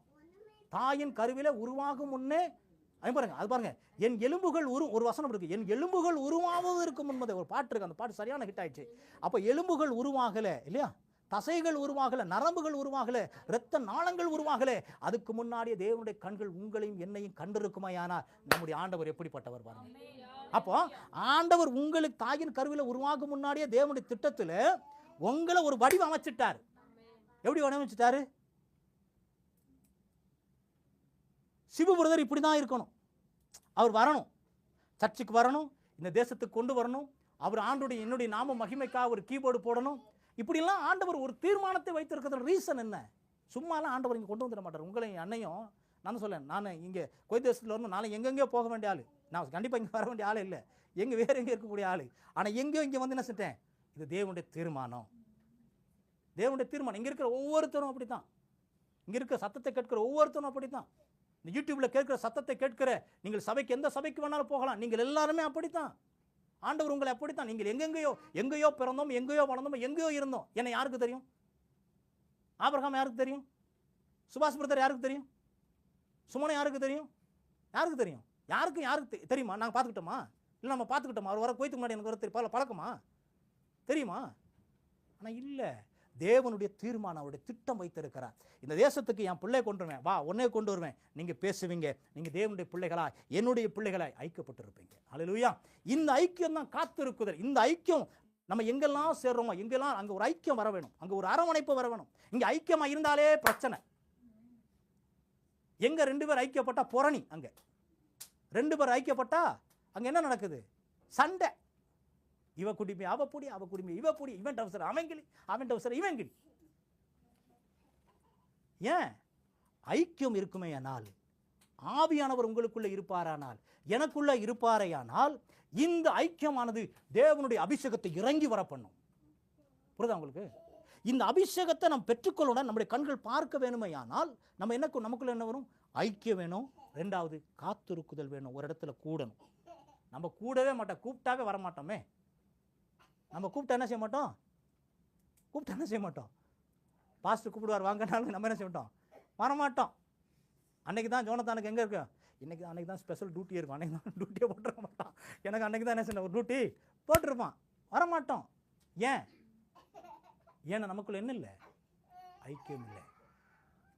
என்னல? ஏன் ஐக்கியம் இல்லை தெரியுமா? நான் முதல் வார்த்தை சொன்னேன் பார்த்தீங்களா, தேவனுக்கு பயப்படுகிற பயம் இல்லை. ஏன் தெரியுமா? பழைய ஏற்பாட்டு காலத்தில் ஆண்டவர் அப்படியே பட்சிக்கிற அக்னியாக இருந்தார். அங்கே தப்பு பண்ண முடிஞ்சிச்சு அங்கே கதை. அதுக்கு பின்னாடி நம்ம என்ன செய்வோம், இந்த பைபிள் ஸ்டடியில் அப்படியே தியானிப்போம். அங்கே ஆண்டவர் பட்சிக்கிற அக்னியாக இருந்தார். ஆனால் புதிய ஏற்பாட்டு காலத்தில் 10,000 தடவை தப்பு பண்ணாலும், நம்ம வசனம் வச்சுருப்போம்ல, நமக்குலாம் ஒரு வசனம், சிலர் வசனத்தை நமக்குள்ளே என்ன செய்வோம், முடிச்சிருவேன், நமக்குள்ளே ஒரு ப்ரிப்ரேஷன் பண்ணி வச்சுப்போம் வசனத்தை, இல்லையா? நமக்கு சாதகமாக சில வசனங்கள் எல்லாம் சிலர் சேகரித்து வச்சுருப்பாங்க. நம்மளா அந்த சாதகமான இந்த வசனத்தை நீங்கள் வச்சுட்டு இருந்தாலும் அது பிரயோஜனம் இல்லை. பிரதர் இங்கே ஒரு வசனம் அப்படி இருக்குது, நீங்கள் இப்படி சொன்னீங்கன்னா நான் அப்படி சொல்லுவேன், நீங்கள் அப்படி சொன்னீங்கன்னா நான் இப்படி சொல்லுவேன், எப்படி வேணாலும் சொல்லு. ஆனால் சத்தியத்தை அறிகிற அறிவு, அந்த வசனம் எதுக்கு சொல்லுது, இந்த வசனம் எதுக்கு சொல்லு, இது ரெண்டும் சேர்ந்து என்ன சொல்லுதுன்னு சத்தியம் தெரியாமல் நமக்கா ஒரு ஒரு யுகத்தை உண்டு பண்ணிட்டு நம்ம இஷ்டத்துக்கா நம்ம ஒரு வியாக்கியானத்தை பண்ணிட்டு இருப்போம் பாருங்க. அது வியாக்கியானமே இல்லை.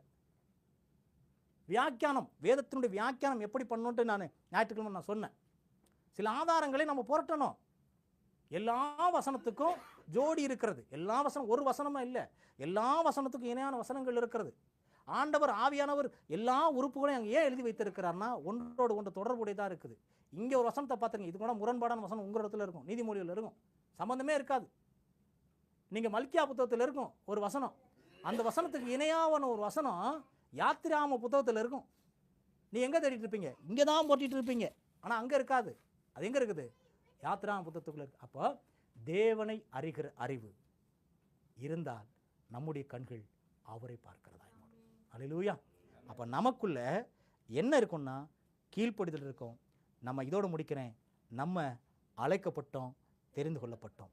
ரோமர் 8:32 படி நம்ம என்ன பண்ணப்பட்டிருக்கிறோம்? அழைக்கப்பட்டோம், தெரிந்து கொள்ளப்பட்டிருக்கிறோம். இதோடு கூட நான் நிப்பாட்டுறேன்.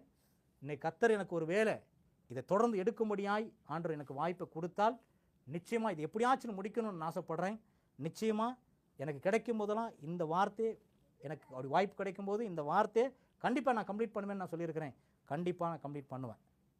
ஏன்னா சபை தேவனை அறிகிற அறிவில் வரணும். உங்களுடைய கண்கள் தேவனை தரிசிக்க வேணும். உங்களுடைய கண்கள், நீங்கள் எல்லாருமே அபிஷேகத்தை பெறணுங்க, நீங்கள் எல்லாருமே ஆவியில் நிறையணுங்க. நீங்கள் அப்படியே வந்து ஆராதிக்கும் போது ஒரு அபிஷேகம், பிரத்யேக ஒரு அபிஷேகம் உங்கள் மேலே இறங்கணும். ஆமென். அப்படி ஒரு அபிஷேகத்தில் நீங்கள் வளரணும்.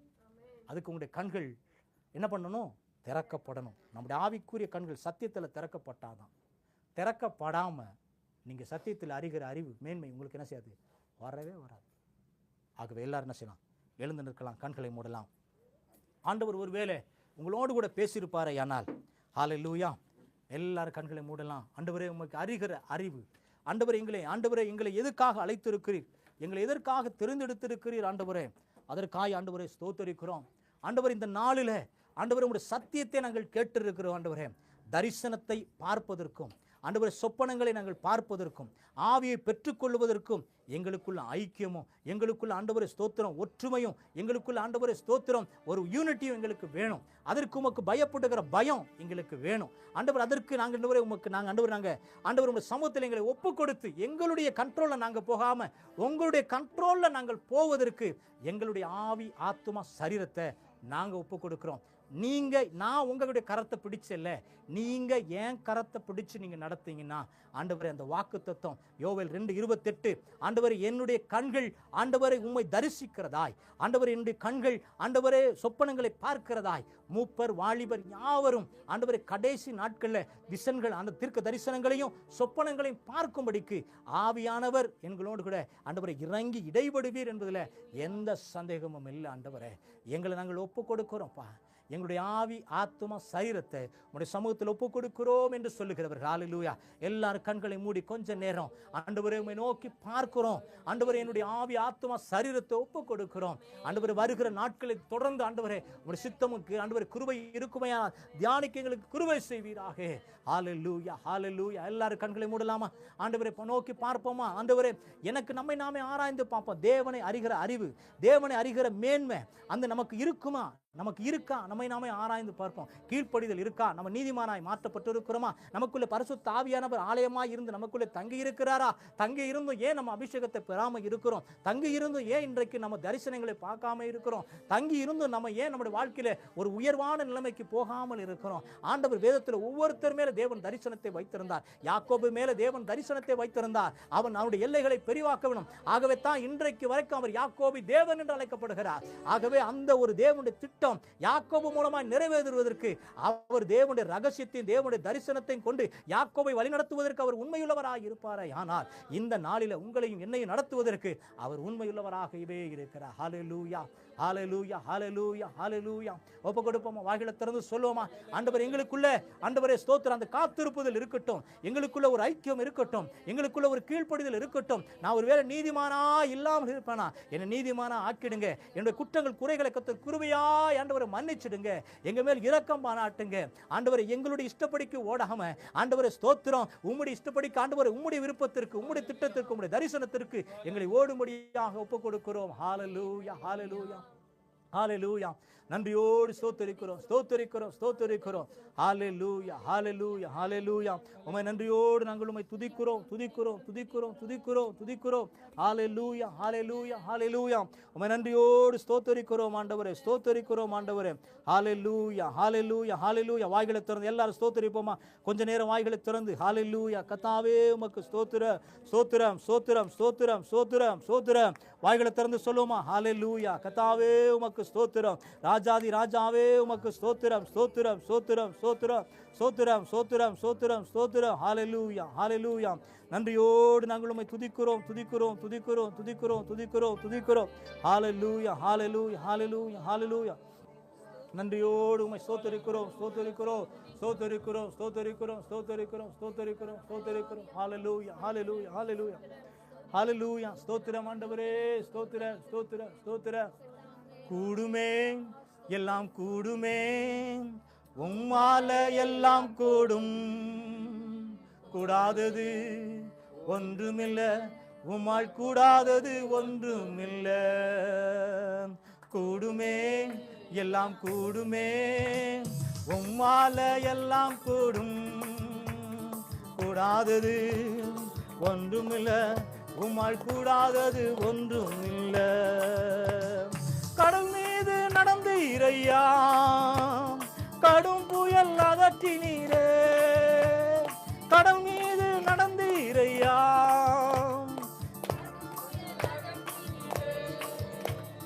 சாத்தானை ஒடுக்கினீரே, சர்வ வல்லவரே சாத்தானை ஒடுக்கினீரே, சர்வ வல்லவரே.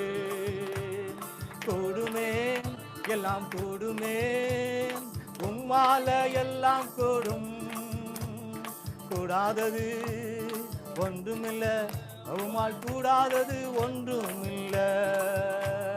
கூடுமே எல்லாம் கூடுமே, உம்மால எல்லாம் கூடும். கூடாதது தேவனாலே எல்லாம் கூடும். நீங்கள் எதிர்பார்க்கிற காரியங்கள், எதிர்பார்க்கிற தரிசனங்கள், எதிர்பார்க்கிற சொப்பனங்கள் எல்லாவற்றையுமே தேவன் உங்களுக்கு கொடுப்பதற்கு அவர் உண்மையுள்ளவராகவே இருக்கிறார். கேட்கிற எவனும் பெற்றுக் கொள்ளுகிறான், கேட்கிறவர் எவர்களும் பெற்றுக் கொள்ளுகிறார் வேதத்தில் சொல்லுகிறது. ஹல்லேலூயா, ஹல்லேலூயா. ஆண்டவரே, உம்மாலே கூடாத காரியம், உம்மாலே வெளிப்படுத்த முடியாத ரகசியம், உம்மாலே செய்யக்கூடாத அதிசயம் எங்களுடைய வாழ்க்கையில ஒன்றுமே இல்லை. ஆண்டவரே, எங்களுக்கு வெளிப்படுத்திடுங்க ராஜா, எங்களுக்கு வெளிப்படுத்துங்க. உங்களுடைய சித்தம், உங்களுடைய திட்டம், உங்களுடைய விருப்பம் எல்லாத்தையும் வெளிப்படுத்திடுங்க. ஹல்லேலூயா, ஹல்லேலூயா. கூடுமே எல்லாம் கூடுமே, உம்மால எல்லாம் கூடும். கூடாதது ஒன்றுமில்ல, உம்மால் கூடாதது ஒன்றுமில்ல. நம்முடைய வாழ்க்கையில நம்ம எந்த இடத்துல வைக்கப்பட்டோம், எந்த இடத்துல தலை குனிஞ்சிருந்தோம், அந்த இடத்துல நம்முடைய தலைகளை நிமிர்த்துவது ஆண்டவருக்கு ஒரு லேசான காரியம். அவராலே கூடாத காரியம் ஒன்றுமே இல்லை. அவராலே செய்யக்கூடாத அதிசயம் ஒன்றுமே இல்லை. அவராலே உங்களை ஆவியினாலே நிரப்ப முடியும். அவராலே உங்களுடைய கண்களை திறக்க முடியும். உங்களுடைய இருட்டாட்ட குருட்டாட்டம் உள்ள ஒரு வாழ்க்கையிலிருந்து விடுதலை கொடுக்க அவராலே கூடும். அவராலே செய்ய முடியாத காரியங்கள் ஒன்றுமே இல்லை. எல்லாமே உம்மாலே ஆகும் ஆண்டவர், எல்லாமே உம்மாலே ஆகும் ஆண்டவர், எல்லாமே உம்மாலே நடக்கும். அதை வாஞ்சிக்கிற கேட்கிற ஆண்டவரை எல்லாரும் பெற்றுக்கொள்ளுகிறார்கள் ஐயா. அதை வாஞ்சிக்கிற கேட்பதற்கு, பெற்றுக்கொள்வதற்கு எங்களுக்கு மன விருப்பத்தை தரும்படியாக நாங்கள் செபிக்கிறோம். எங்களை ஒப்புக் கொடுக்கிறோம் ஆண்டவர். எங்களுடைய ஆவி, ஆத்மா, சரீரத்தை உம்முடைய சமூகத்தில் உகந்த தூய வழியாய் ஆண்டவரை கீழ்ப்படிதல் உள்ள ஒரு வாழ்க்கை வாழ்வதற்கு, நீதிமானாய் உள்ள ஒரு வாழ்க்கை வாழ்வதற்கு, ஐக்கியமாய் உம்முடைய சமூகத்தில் நாங்கள் வாழ்வதற்கு, ஆவியின் அபிஷேகத்தை பெற்றுக் கொள்வதற்கு, தரிசனங்களையும் சொப்பனையும் என்னுடைய கண்கள் காண்பதற்கு எங்களை விட்டுக் கொடுக்கிறோம் ஆண்டவரே.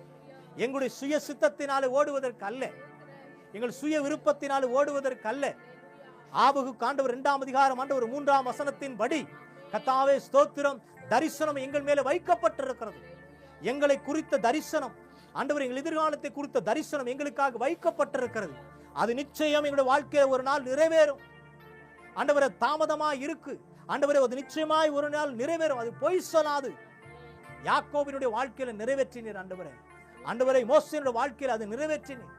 ஆபிரகாமுடைய வாழ்க்கையில் அது நிறைவேற்றினீர். எங்களுடைய வாழ்க்கையில் அது நிறைவேறட்டும் ஆண்டவரே, ஒப்புக் கொடுக்கிறோம். எங்களுடைய வாழ்க்கையில் அது நிறைவேறட்டும். அந்த திட்டம், அந்த தீர்மானம், உடைய சித்தம், உடைய விருப்பம், நாங்கள் அழைக்கப்பட்டிருக்கிறோம், தெரிந்து கொள்ளப்பட்டிருக்கிறோம், அவைகளுக்கெல்லாம் எங்களை ஒப்புக் கொடுக்கிறோம்ப்பா. ஆனா எங்களுக்குள்ள அந்த கீழ்ப்படுதல் இல்லப்பா. நீதிமானாய் வாழ்கிற அந்த பரிசுத்தமுள்ள ஒரு வாழ்க்கை எங்களுக்குள்ள இல்லை. அதற்கு எங்களை ஒப்புக் கொடுக்கிறோம். வருகிற நாட்கள் இதை தொடர்ந்து நாங்கள் தியானிப்பதற்கு கர்த்தர் கிருபை செய்யும். இந்த சத்தத்தை கேட்ட, யூடியூப்ல கேட்ட, டிக்டாக்ல பார்த்த அத்தனை பிள்ளைகள் மேலே கர்த்தர் ஆண்டவரே ஸ்தோத்திரம், உம்முடைய ஆசீர்வாதத்தின் மழையை கர்த்தர் ஆண்டவர் சிரசின் மேலே வருஷிக்க பண்ணும்படியாக நாங்கள் செபிக்கிறோம் ஆண்டவர். நீர் ஆசீர்வதியும்.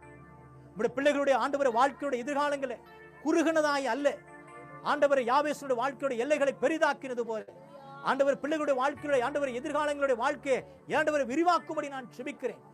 ஒரு குறுக்கப்பட்ட ஒரு வட்டாரத்துக்குள்ள வாழ்கிற ஒரு வாழ்க்கை அல்ல ஆண்டவர், சுதந்திரமான ஒரு வாழ்க்கை, ஒரு விடுதலையான ஒரு வாழ்க்கை ஆண்டவரை ஸ்தோத்திரம், ஆண்டவர் ஆசீர்வாதங்களை சுதந்திரித்துக் கொள்ளக்கூடிய ஒரு வாழ்க்கை கர்த்தர் வாழ்வதற்கு எங்களை அழைத்திருக்கிறேன்.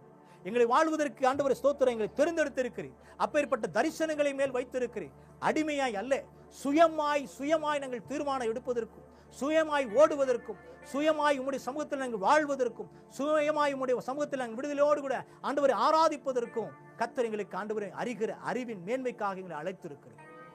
அந்த அறிகிற அறிவில் வளருவதற்கு கர்த்தர் கிருபை செய்யும்.